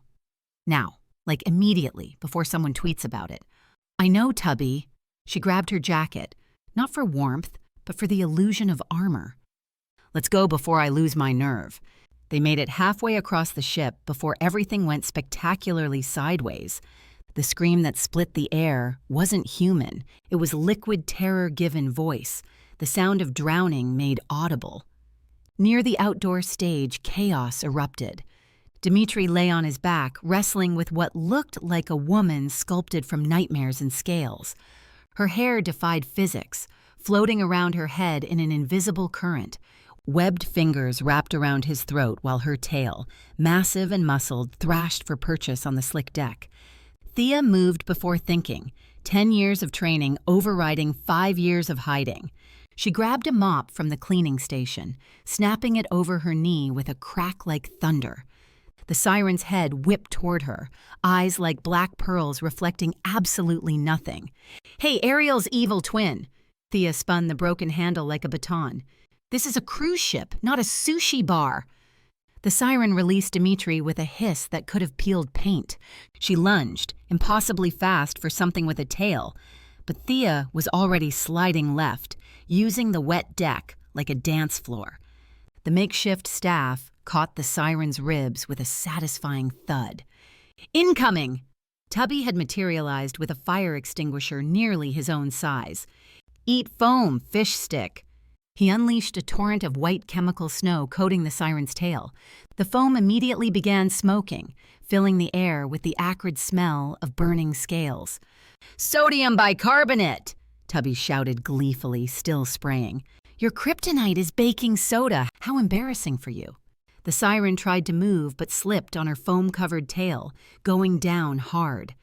Thea was on her instantly, the mop handle pressed across her throat, controlling, not crushing. "Leave. Now." Thea's voice dropped to frequencies that made nearby windows vibrate. "Tell whoever sent you that this ship is protected." The siren's laugh sounded like glass shattering underwater. "You think you can hide forever, mixed blood? We know what you are. We smell what sleeps in your veins. Congratulations on your functioning nose. Now get off my ship." "Your ship?" The siren's black eyes glittered with malice. "You've already marked it with your mate's scent. The hunters will be fascinated to know." Thea pressed harder. The siren gurgled. "Go, now, or I let the wombat get creative with kitchen chemicals. I've got drain cleaner and a concerning lack of adult supervision." Tubby brandished a bottle with disturbing enthusiasm. "Also bleach. Want to see what happens when I mix them?" The siren's eyes widened in genuine fear. Apparently, even mythical creatures recognized an unhinged wombat as a legitimate threat. She slithered backward at physics-defying speed and dove over the rail. The splash was far too small for her size, and then nothing remained but wet deck and the lingering stench of deep ocean rot. "Dmitri!" Thea dropped the weapon, rushing to the chef. "You okay?" What?" He touched his throat where angry red marks were already forming. "Did that woman have a tail?" "Costume party gone wrong." The lie came automatically. "You hit your head. Mild hallucination." The commotion had drawn half the ship. Alphas pushed through the crowd, their noses flaring at the cocktail of violence, fear, and something else. Her scent, no longer fully masked after the ring incident. Jensen shouldered forward, his eyes bright with predatory interest. "Quite the show. Isn't that right, Dmitri?" The chef caught Thea's warning look and shook his head. "Banged my head. Couldn't see anything clearly, Alpha." All eyes locked on Thea. "There was an intruder," she said evenly. I encouraged her to leave. Jensen's eyebrow climbed. "You, a singer, chased an intruder off a ship full of alphas? Should I have asked her to wait while I fetched you from your poker game? Maybe offered her refreshments while you finished butchering 'Don't Stop Believing' at karaoke?" "Quite the smart mouth, Ms. Reeves. It's good for singing, multifunctional." Jensen's beta, Torvin, built like a brick wall with a personality to match, chuckled darkly. "Must have been some fight. This mess doesn't look like simple encouragement." "Want a demonstration?" Thea's stance shifted subtly, weight balanced on the balls of her feet. Jensen's pack closed ranks. His smirk turned predatory. "You're quite the specimen. Pity I've already secured a mate for this summit. Otherwise, I might have given you a chance to prove yourself." "How generous. Proposal preemptively rejected." "Wasn't a proposal, but you dare reject me?" "Just did. Would you like it in writing?" Torvin stepped forward, his bulk blocking the light. "I haven't secured a mate. This one's got fire. Permission to claim, Alpha? The air went thick with testosterone and threat. I'm nobody's property. Ice crept into Thea's voice. You don't give permission to claim me like I'm livestock.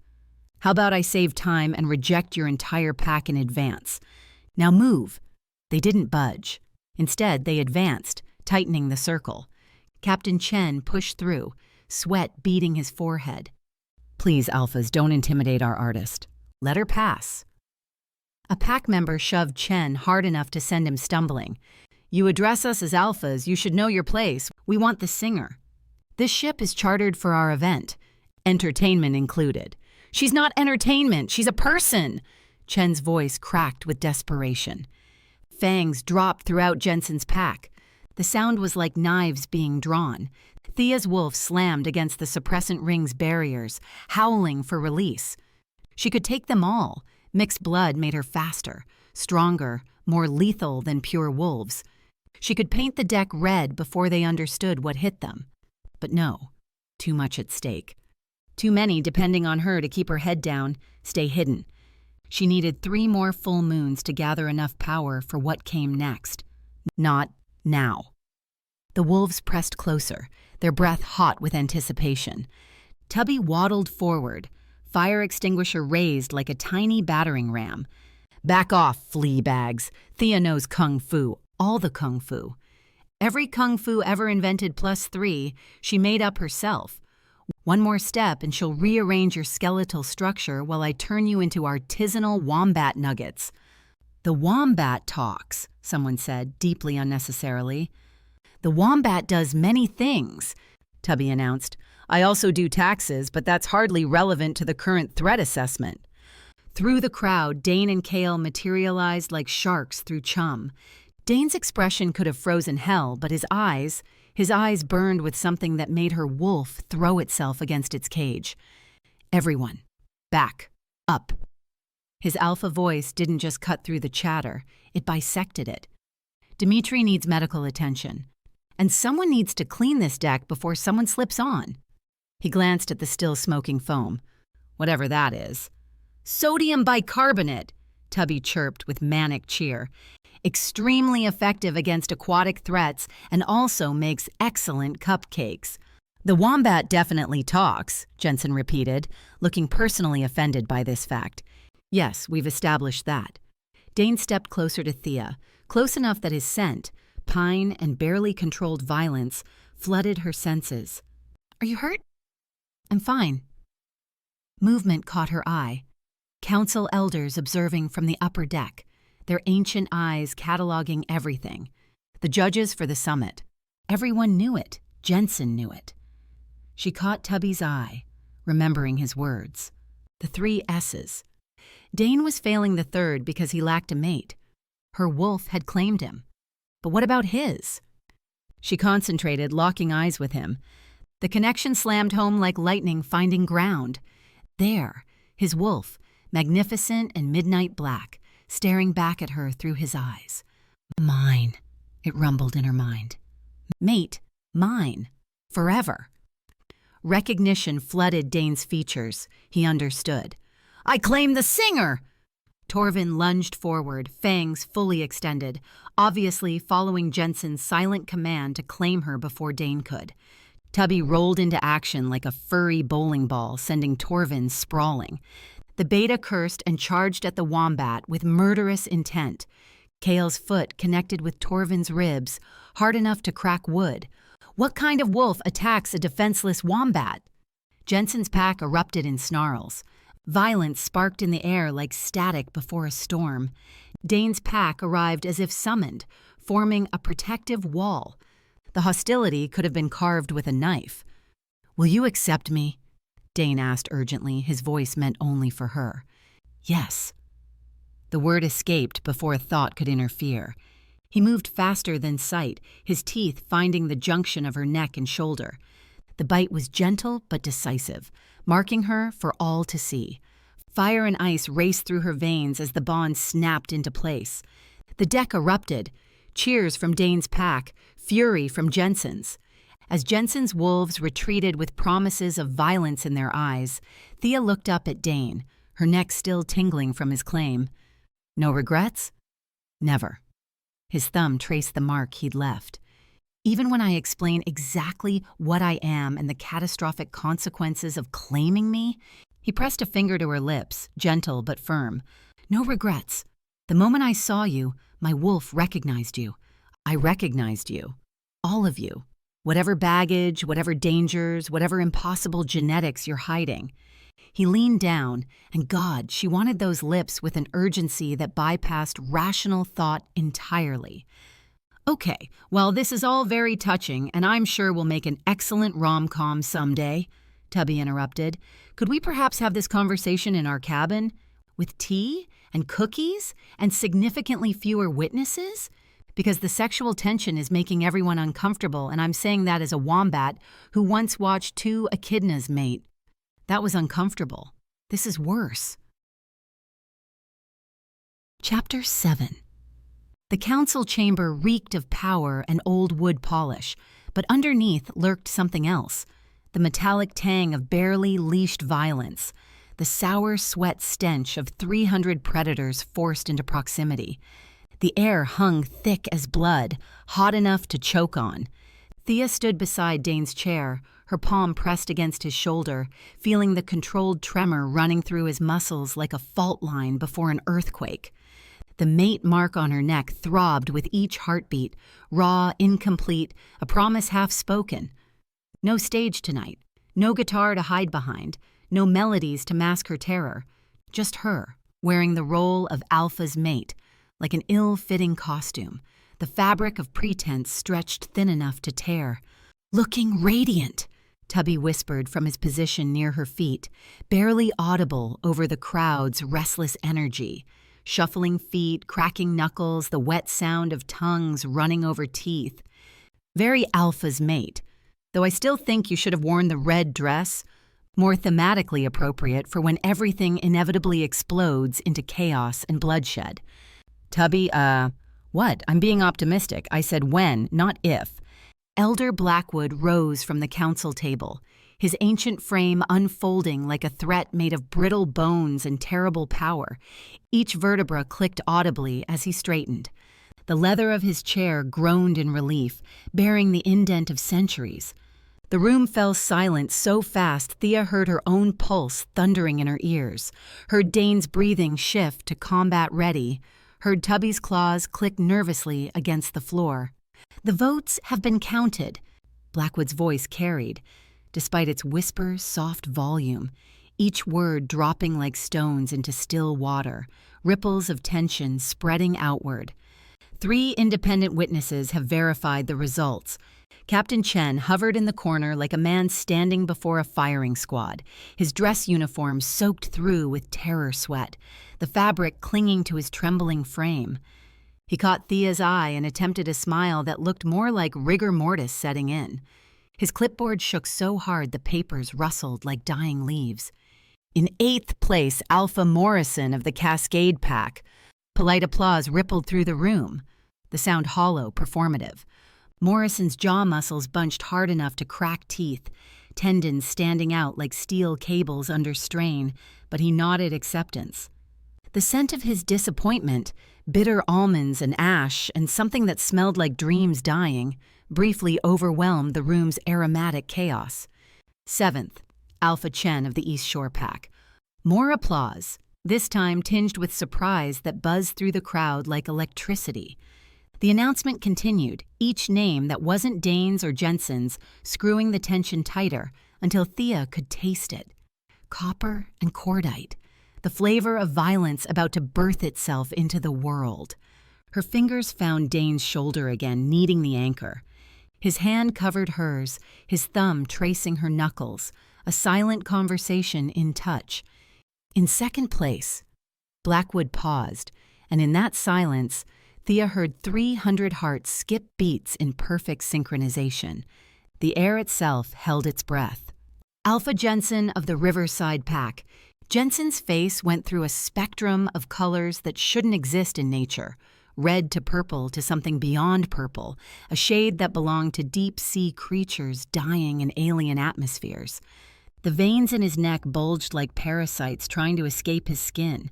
His pack's rumbling started in frequencies too low to hear, vibrating through the floorboards, through bones, through the spaces between atoms.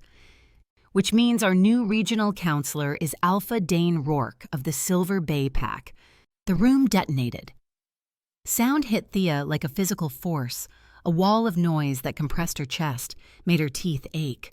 Roars of approval from Dane's pack crashed against bitter snarls from Jensen's, while others cheered or cursed depending on where their money had been placed. The scent of victory rolled off Dane in waves. Pine forests and summer storms and something wild that made her wolf throw itself against the suppressant ring's cage. He stood, his fingers interlacing with hers, the calluses on his palm rough against her skin, grounding her in this moment of triumph. She felt his pulse through their joined hands, steady, strong, alive. He turned to accept the position. "I contest." Jensen's voice didn't just cut through the celebration, it murdered it. The word hung in the air like a blade, dripping with venom. Joy died so fast it left a vacuum that made Thea's ears pop, made her equilibrium stumble. "On what grounds?" Blackwood's tone could have frozen hellfire, each syllable dripping with the promise of ancient violence, of times when challenges ended in blood and bone. "The third S? Succession." Jensen's finger stabbed toward Thea, like he was throwing a spear. His supposed mate hasn't claimed him back. One-sided claiming doesn't satisfy the requirement. She wears his mark, but he doesn't wear hers. For all we know, this is theater. A desperate last-minute grab for points. A lie. The last word hit like a slap. The silence that followed wasn't just quiet. It was the held breath before an avalanche, the pause before a tsunami hits shore. Thea felt it pressing against her skin, crushing her lungs, trying to squeeze her into something smaller, less visible. Every eye in the room found her. 300 gazes dissecting her, weighing her, judging her, peeling back her skin to see what hid beneath. She could feel their speculation crawling over her like insects, like hands, like things with too many teeth. Her suppressant ring burned against her finger, the metal so hot it was cooking her flesh, filling her nose with the smell of her own burning skin, the ancient magic straining against 300 supernatural auras. "The rules explicitly state both parties must claim each other," Jensen continued, his voice gaining strength as he scented blood in the water. "She hasn't. Has anyone here seen her wolf? Has she shown even a hint of what she is? Which means Rourke fails the third criterion. The victory is mine by default." "That's ridiculous," Cale started, but Blackwood raised one gnarled hand and the beta's words died in his throat. "Is it?" Jensen's smile was a wound full of teeth. Too many teeth. Teeth that belonged in nightmares about things that hunt in the dark. Ask her, has she claimed him with her wolf? Or is she even capable? Is she even a wolf at all? The questions hung like nooses. Thea's mouth went Sahara dry. Her tongue felt like sandpaper, like something dead in her mouth.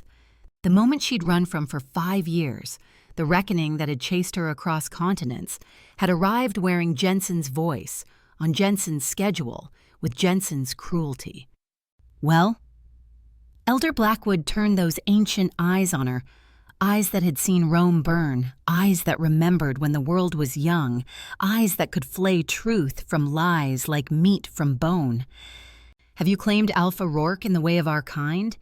She found Dane's eyes. In them, she saw everything, understanding, patience, love, and underneath it all, trust. Trust that she'd make the right choice, even if the right choice destroyed them both. His thumb traced circles on her wrist, Morse code for, "I'm here, I'm yours, whatever comes." "If I claim you," she said, her voice barely disturbing the air, each word feeling like glass in her throat, "everything changes. The world changes. We change." "I know." His voice rumbled through his chest, through their joined hands, through her bones. "I'm mixed blood, Dane. The kind that starts wars.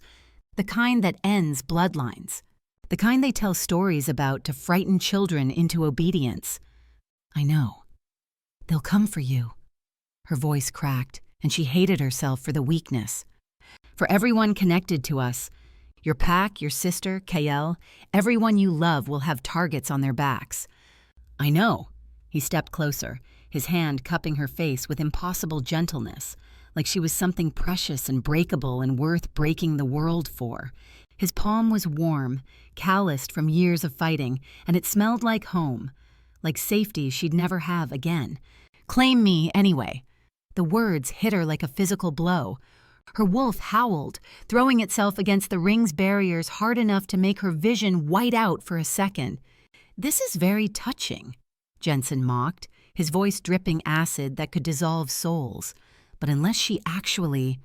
Thea pulled off the suppressant ring. Reality didn't just shift. It shattered, reformed, shattered again.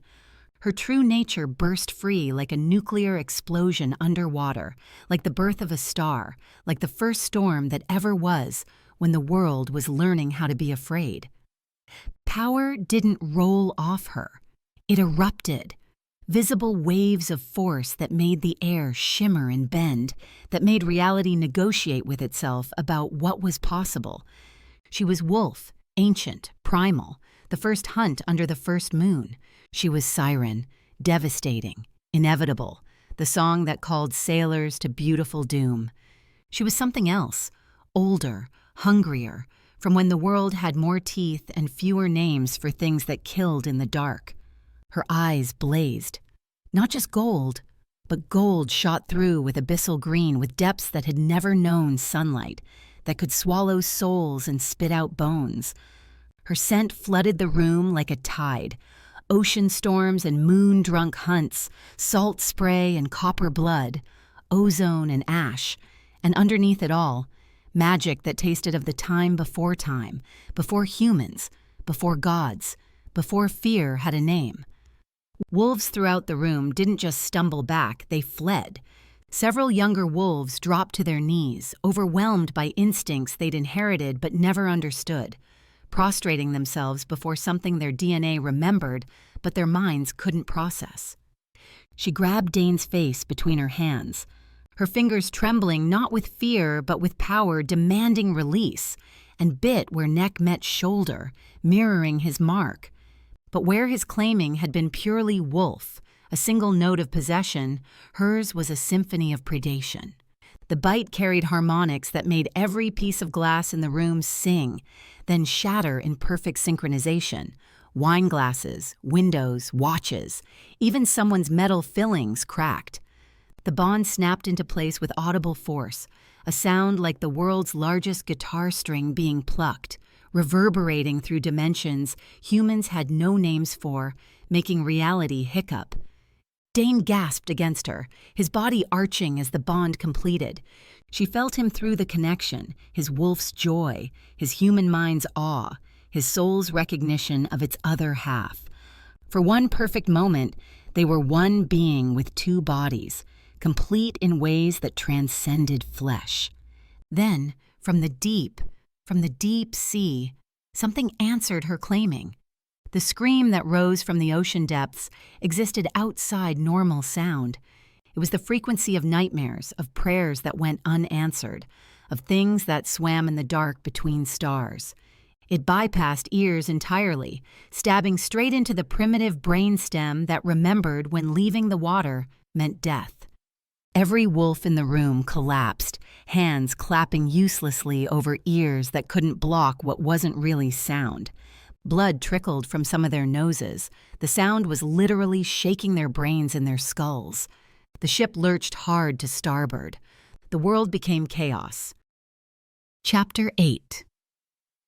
The storm hammered the ship like it held personal vendettas against steel and wood.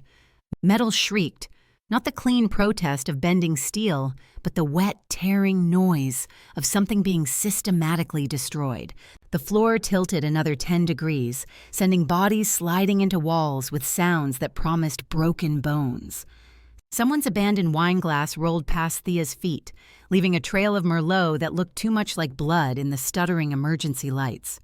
The ballroom doors are sealed, fists pounded on heavy oak, the sound like distant drums beneath the storm's roar. Jensen's pack barricaded us in. "Those bastards are taking the lifeboats!" Another voice pitched to hysteria. "All of them!" Through the chaos, Captain Chen climbed onto an overturned table, his uniform shredded, a gash painting half his face crimson. "The ship will hold. These vessels are built for Category 5 storms. The sounds are structural settling, not—" A support beam crashed through the ceiling, missing him by inches. Plaster dust filled the air like crematorium ash, coating everything, turning the wolves white as ghosts. "Very reassuring," Tubby shouted from where he was helping an elderly wolf whose leg bent at an impossible angle. "Nothing says perfectly safe, like the ceiling trying to murder us. I've seen more structural integrity in wet cardboard." Thea spun, searching through the mass of bodies. The mate bond pulled tight in her chest, a compass needle spinning wild. Where was Dane? Gone. The space where Dane had stood was empty, still warm with his scent, but vacant as a grave. "He went after Jensen." Cale materialized beside her, blood streaming from his nose, one eye swollen shut. "Said he wouldn't let that coward escape." She was already running, shoving through panicked wolves toward the only deck access Jensen's pack hadn't sealed. The door exploded open under her shoulder, salt spray hitting her face like frozen needles dipped in acid. The deck was apocalypse made real. Waves tall as buildings crashed over the rails with sounds like mountains falling. The ship's lights flickered in dying rhythms, turning the world into a strobe-lit nightmare. Black, white, black, white. Each flash revealed fresh horror, railings twisted into modern art, deck chairs embedded in walls like spears, one of the smaller lifeboats dangling by a single chain, swinging like a hanged man. "Jensen!" Dane stood at the ship's edge where railing used to be, one hand gripping twisted metal that cut into his palm, blood running down his wrist. His voice carried alpha command that made even the storm pause to listen.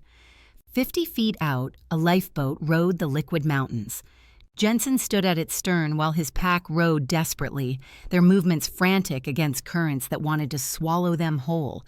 He turned at Dane's call, and even through the horizontal rain and chaos, Thea saw his smile, the expression of someone who'd already won. "Goodbye, Rourke." Jensen's laugh carried on the wind like poison. "Enjoy your victory. Rule from the bottom of the ocean." His hand moved to his jacket, smooth, practiced, prepared. Time turned to honey, thick and golden and useless. Thea saw the dart before Jensen drew it, saw Dane's confusion. Even now, even after everything, he expected honor among alphas, some code that said you faced your enemies head on.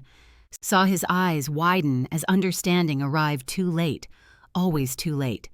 The dart flew straight as intention despite the hurricane, like physics had made special exception for murder.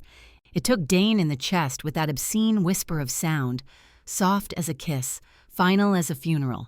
He looked down at the feathered shaft protruding from his chest, then at Thea. His lips formed her name, but the wind stole it. Then he fell backward into the black water like trust falling into death. "No!" She dove. The ocean was violence given form, cold that bypassed skin and bone to freeze the soul directly, pressure that wanted to compress her into nothing, to make her small enough to disappear, salt that burned through her eyes, her throat, her lungs like liquid fire. But she was half siren. The water recognized her even as it tried to murder her, welcomed her even as it crushed. She found him already sinking fast, the poison turning his skin gray as old meat. His eyes were open but seeing nothing, bubbles escaping his lips in a stream that was slowing, stopping. His body convulsed once, not fighting but surrendering. She wrapped her arms around him and kicked hard, her legs burning with effort. They broke the surface just long enough to gasp air that tasted of endings and diesel fuel. Jensen's lifeboat was already vanishing into the rain, swallowed by walls of water. Another wave, this one 3 stories tall, drove them under. Dane's weight pulled her down like an anchor, made of dying love. His heart stuttered against her chest. 3 beats, pause, 2 beats, longer pause, 1 beat. Silence that stretched like eternity. 1 more beat, Then nothing. The surface was getting farther away, a memory of light above an ocean of black. Her lungs screamed for air that wouldn't come. But going up meant watching him die in the rain. Going down meant. Her father's voice, from a memory so old she'd thought it was a dream. If you're ever in real trouble, little Pearl, go deep. Past where the light dies. Past where the pressure should kill you. Past where even the fish fear to swim. There's a place there, a pocket between worlds. I've hidden people there, people like us who don't fit in either world. The forgotten deep, where the mixed bloods wait. She'd thought it was a bedtime story, a fairy tale for a little girl who didn't understand why she was different. Dane's heart stopped completely, started with a shudder that might have been hope, stopped again. She dove. Deeper than human lungs should survive, deeper than wolf strength should endure. The pressure built until her eardrums ruptured with twin pops, until her vision went red at the edges, then black. Blood vessels burst in her eyes. Her siren blood sang, recognizing home, but her wolf blood screamed warnings in frequencies of panic. The water went from black to something beyond black, the color of closed eyes in a sealed room at the bottom of a mine. Nothing. No light, no warmth, no way to tell up from down, no difference between open eyes and closed. Just the weight of Dane in her arms, growing colder with each second, and the silence where his heartbeat should be. Her father had lied. There was nothing here but death in liquid form. Her own lungs were collapsing now, her body eating itself for oxygen that wasn't there. She was drowning while holding her drowned mate, a poetry of stupid endings. Then she felt them. Hundreds of presences in the water, moving with the coordination of a school of fish if fish were the size of people and made of teeth and vengeance. They circled, creating currents that spun her slowly, displaying her like a specimen. The siren hunters had found her at last. She saw the first one in the brief phosphorescence of disturbed water, human-shaped but fundamentally wrong, skin that belonged on things that lived in trenches, eyes that reflected light that shouldn't exist at this depth. Webbed fingers ended in claws designed for one purpose, killing mixed bloods. Then another, dozens, hundreds. An army of siren hunters, the ones who'd killed her father for loving her mother, who'd hunted her across continents for 5 years, who'd finally inevitably won. She pulled Dane's cold body closer, his lips blue-black in the ghost light. At least they'd die together. At least Jensen wouldn't get the satisfaction of... The nearest hunter raised something. Not a weapon. A pearl the size of a fist, glowing with soft light that had no business existing here. The water exploded into violence, but not at her.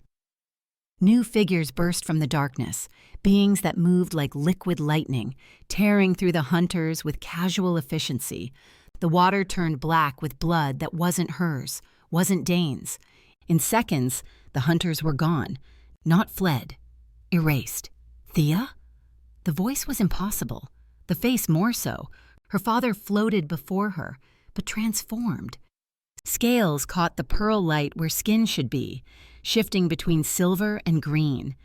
Gills fluttered at his throat like delicate fans. His eyes were the same warm brown she remembered, but with depths that belonged to ocean trenches, to places humans had no names for. "Dad?" The word escaped in a bubble of her last air. "My little Pearl, you finally came home." He looked at Dane's still form. "And you brought a wolf to the deep. How wonderfully inappropriate." Dane convulsed in her arms, poison and drowning fighting over which would kill him first. His body was rigid as stone, then limp as kelp. "Help him," she begged with the last of her breath, black spots eating her vision. "Please, Dad, please." Her father's webbed hand touched Dane's chest, right where the dart protruded like an accusation. A hunter's poison in a wolf siren's mate. The old recipe. Jensen's grandfather was one of us once, before he chose hate over heritage. The water around them shimmered, and suddenly she could breathe. Not air, but something that served the same purpose. They were in some kind of bubble, a pocket of possibility that shouldn't exist. held by magic older than the split between land and sea. "We can save him," her father said, studying Dane's graying face. "But anything. I'll pay anything." "You don't know what you're offering, daughter." Dane's body went completely rigid, back arching like something was breaking inside, then completely, terribly slack. No heartbeat, no breath, nothing but meat cooling in the water. "Anything, Dad, please." Her father smiled, sad and proud and ancient. He held up the pearl, which pulsed with light like a heartbeat made visible. "The pearl of undying tides. It gives life, but it takes something in return. Always. Take it from me, whatever it wants. It doesn't work that way." He pressed the pearl against Dane's chest, right over his stopped heart. He has to choose to come back, to accept what he'll become. The pearl sank into Dane's chest like it was made of light, not matter. His body convulsed, eyes snapping open but seeing nothing. The black veins from the poison retreated, replaced by something else. Silver lines that traced his veins like mercury. "We go up now," her father said. "He needs real air for this next part." They rose through the water faster than physics should allow, the pressure changing so quickly, Thea's rebuilt eardrums popped again. They broke the surface into a world of wind and rain, but calmer now, the storm exhausted from its tantrum. Dane gasped, a sound like birth and death combined. His eyes found hers, confused but alive, so beautifully alive. "Thea?" His voice was rough as sandpaper soaked in salt water. "I'm here." She held him as they floated, her father's magic keeping them above the waves that still wanted to drag them down.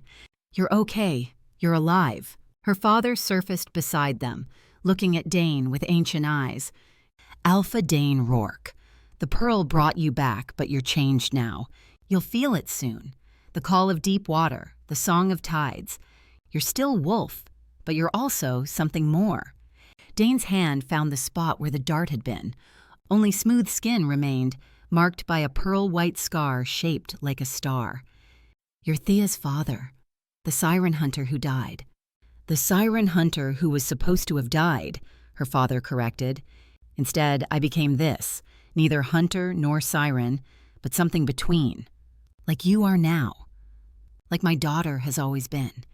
In the distance, barely visible through the dying rain, Jensen's lifeboat struggled against the waves.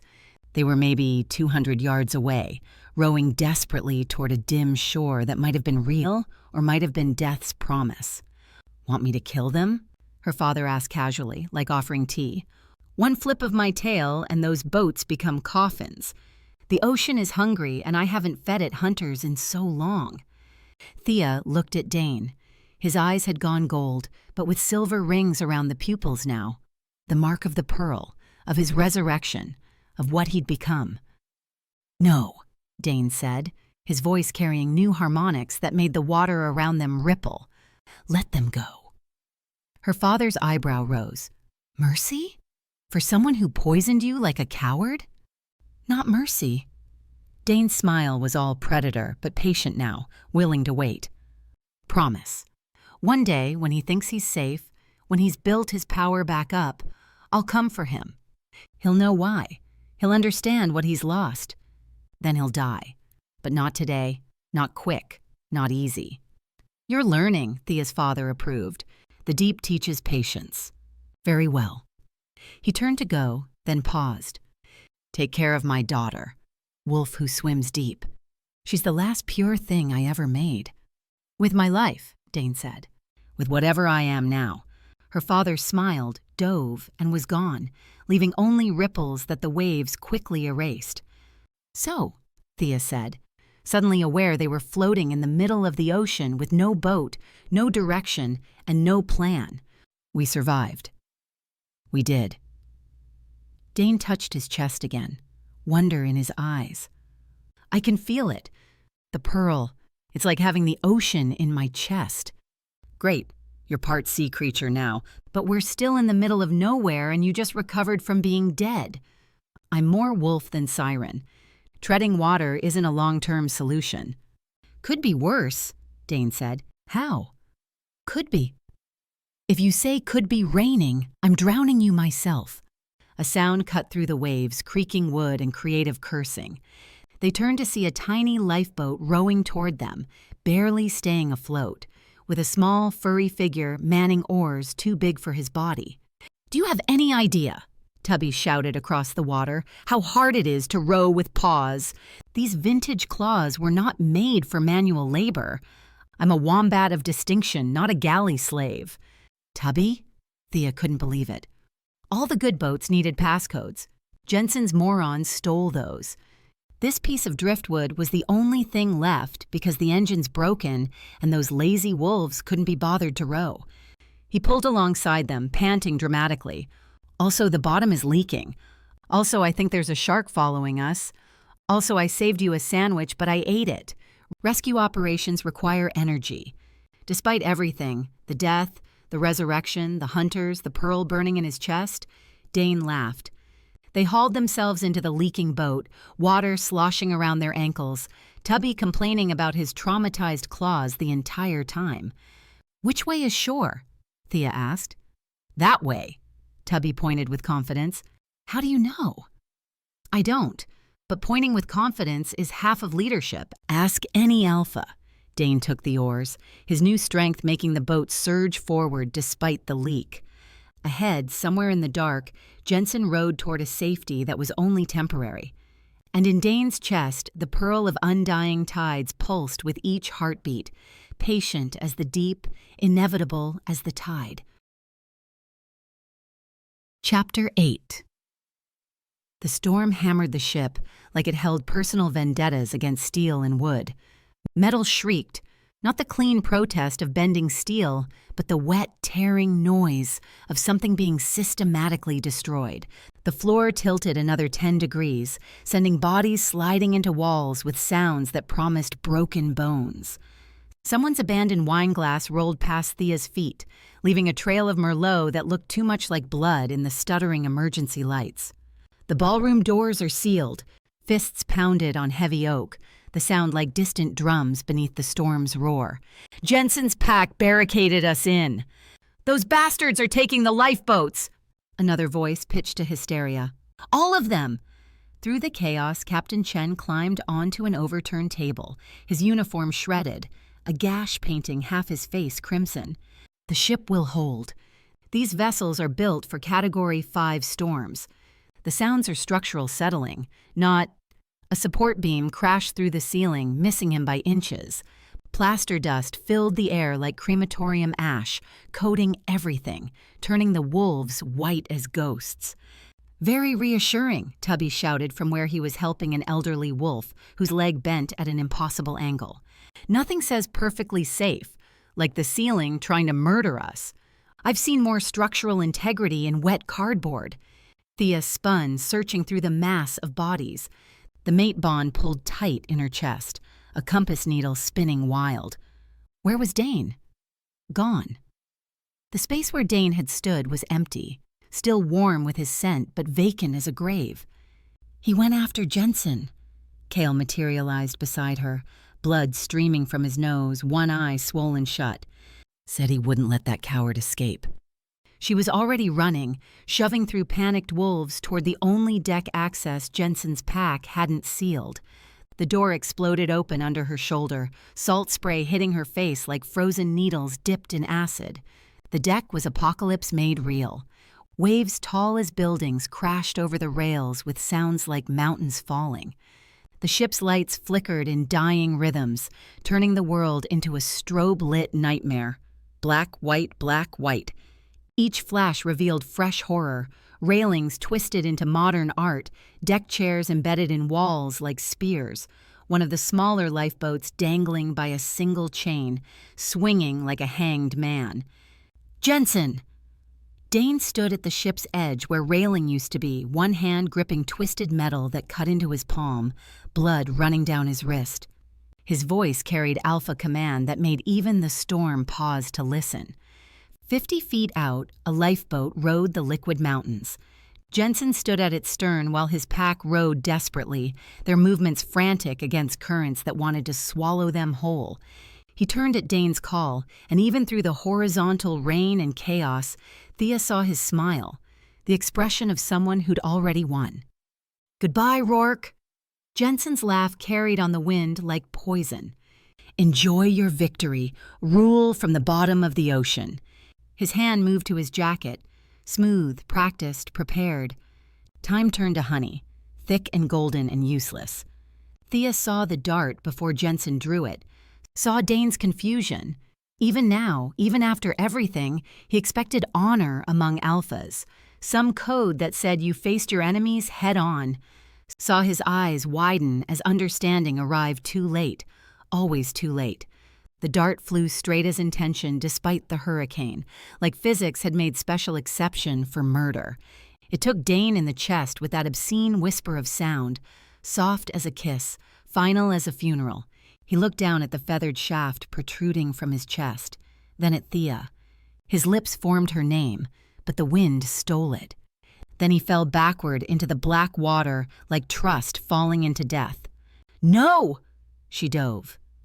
The ocean was violence given form, cold that bypassed skin and bone to freeze the soul directly, pressure that wanted to compress her into nothing, to make her small enough to disappear, salt that burned through her eyes, her throat, her lungs like liquid fire. But she was half siren. The water recognized her even as it tried to murder her, welcomed her even as it crushed. She found him already sinking fast, the poison turning his skin gray as old meat. His eyes were open but seeing nothing, bubbles escaping his lips in a stream that was slowing, stopping. His body convulsed once, not fighting but surrendering. She wrapped her arms around him and kicked hard, her legs burning with effort. They broke the surface just long enough to gasp air that tasted of endings and diesel fuel. Jensen's lifeboat was already vanishing into the rain, swallowed by walls of water. Another wave, this one 3 stories tall, drove them under. Dane's weight pulled her down like an anchor, made of dying love. His heart stuttered against her chest. 3 beats, pause, 2 beats, longer pause, 1 beat. Silence that stretched like eternity. 1 more beat, then nothing. The surface was getting farther away, a memory of light above an ocean of black. Her lungs screamed for air that wouldn't come. But going up meant watching him die in the rain. Going down meant. Her father's voice, from a memory so old she'd thought it was a dream. "If you're ever in real trouble, little pearl, go deep. Past where the light dies. Past where the pressure should kill you. Past where even the fish fear to swim. There's a place there, a pocket between worlds. I've hidden people there, people like us who don't fit in either world. The forgotten deep, where the mixed bloods wait." She'd thought it was a bedtime story, a fairy tale for a little girl who didn't understand why she was different. Dane's heart stopped completely, started with a shudder that might have been hope, stopped again. She dove. Deeper than human lungs should survive, deeper than wolf strength should endure.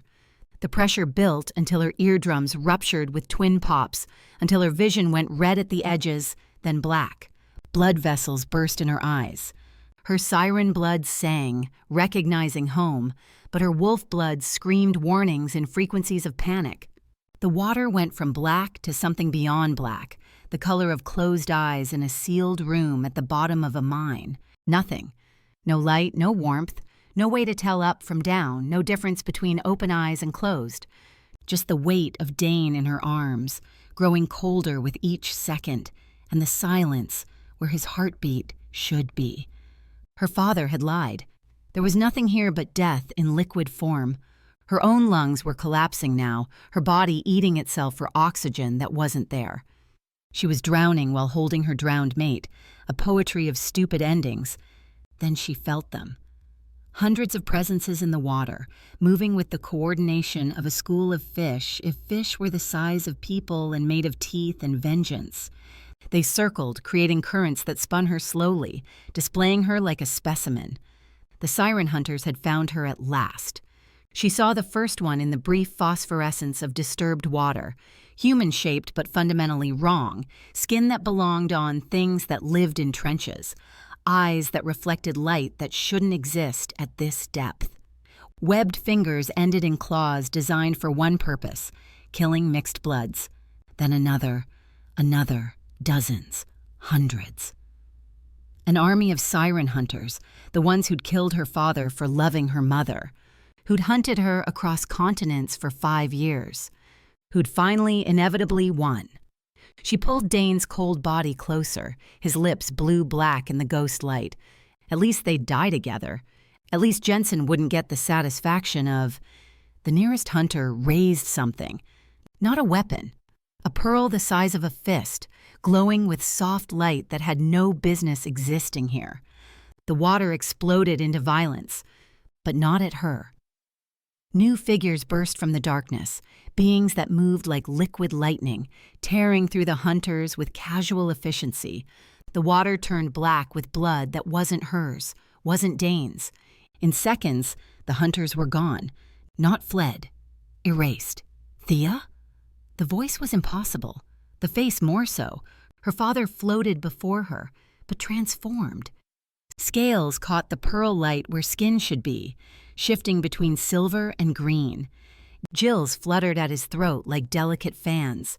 His eyes were the same warm brown she remembered, but with depths that belonged to ocean trenches, to places humans had no names for. "Dad?" The word escaped in a bubble of her last air. "My little pearl, you finally came home."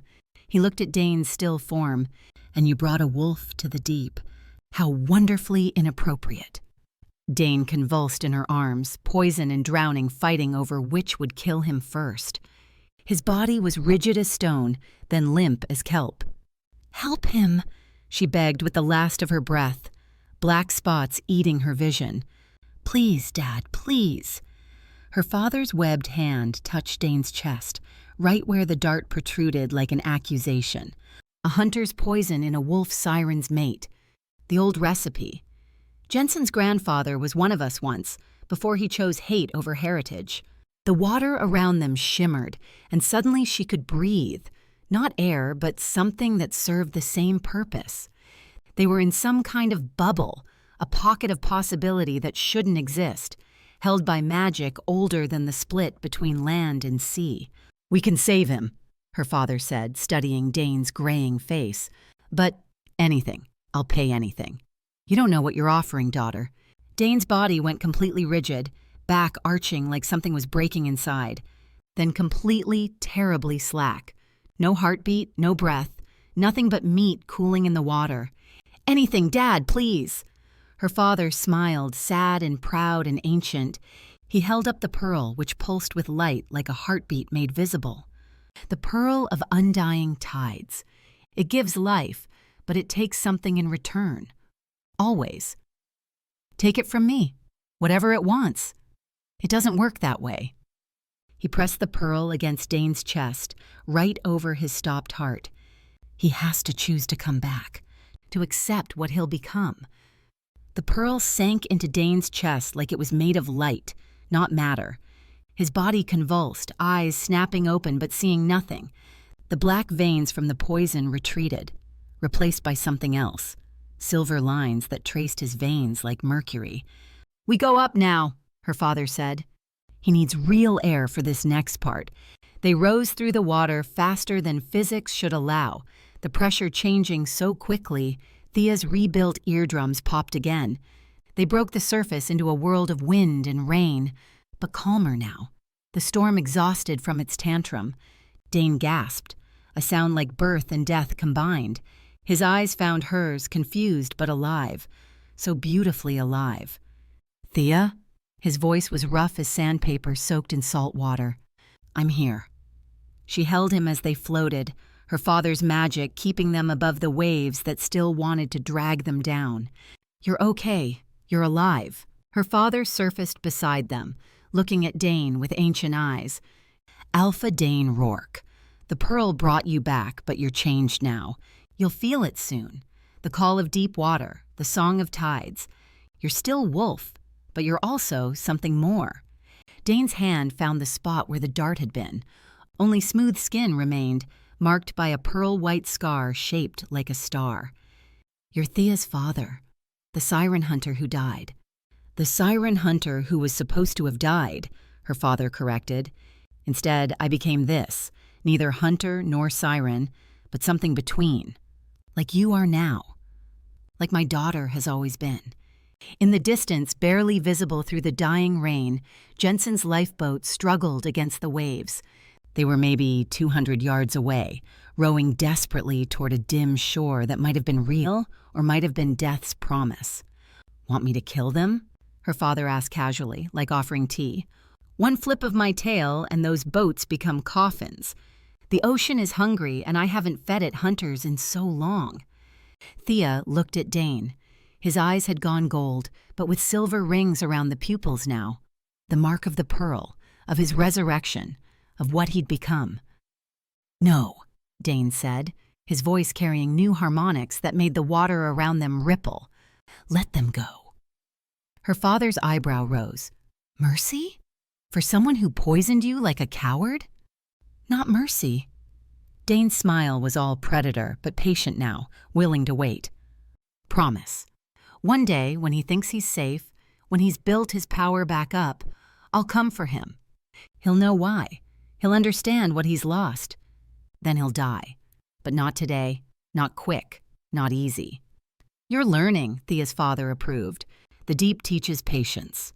Very well. He turned to go, then paused. Take care of my daughter, wolf who swims deep. She's the last pure thing I ever made. With my life, Dane said. With whatever I am now. Her father smiled, dove, and was gone, leaving only ripples that the waves quickly erased. So, Thea said, suddenly aware they were floating in the middle of the ocean with no boat, no direction, and no plan. We survived. We did. Dane touched his chest again, wonder in his eyes. I can feel it. The pearl. It's like having the ocean in my chest. Great. You're part sea creature now, but we're still in the middle of nowhere and you just recovered from being dead. I'm more wolf than siren. Treading water isn't a long-term solution. Could be worse, Dane said. How? Could be. If you say could be raining, I'm drowning you myself. A sound cut through the waves, creaking wood and creative cursing. They turned to see a tiny lifeboat rowing toward them, barely staying afloat, with a small, furry figure manning oars too big for his body. Do you have any idea, Tubby shouted across the water, how hard it is to row with paws? These vintage claws were not made for manual labor. I'm a wombat of distinction, not a galley slave. Tubby? Thea couldn't believe it. All the good boats needed passcodes. Jensen's morons stole those. This piece of driftwood was the only thing left because the engine's broken and those lazy wolves couldn't be bothered to row. He pulled alongside them, panting dramatically. Also, the bottom is leaking. Also, I think there's a shark following us. Also, I saved you a sandwich, but I ate it. Rescue operations require energy. Despite everything, the death, the resurrection, the hunters, the pearl burning in his chest, Dane laughed.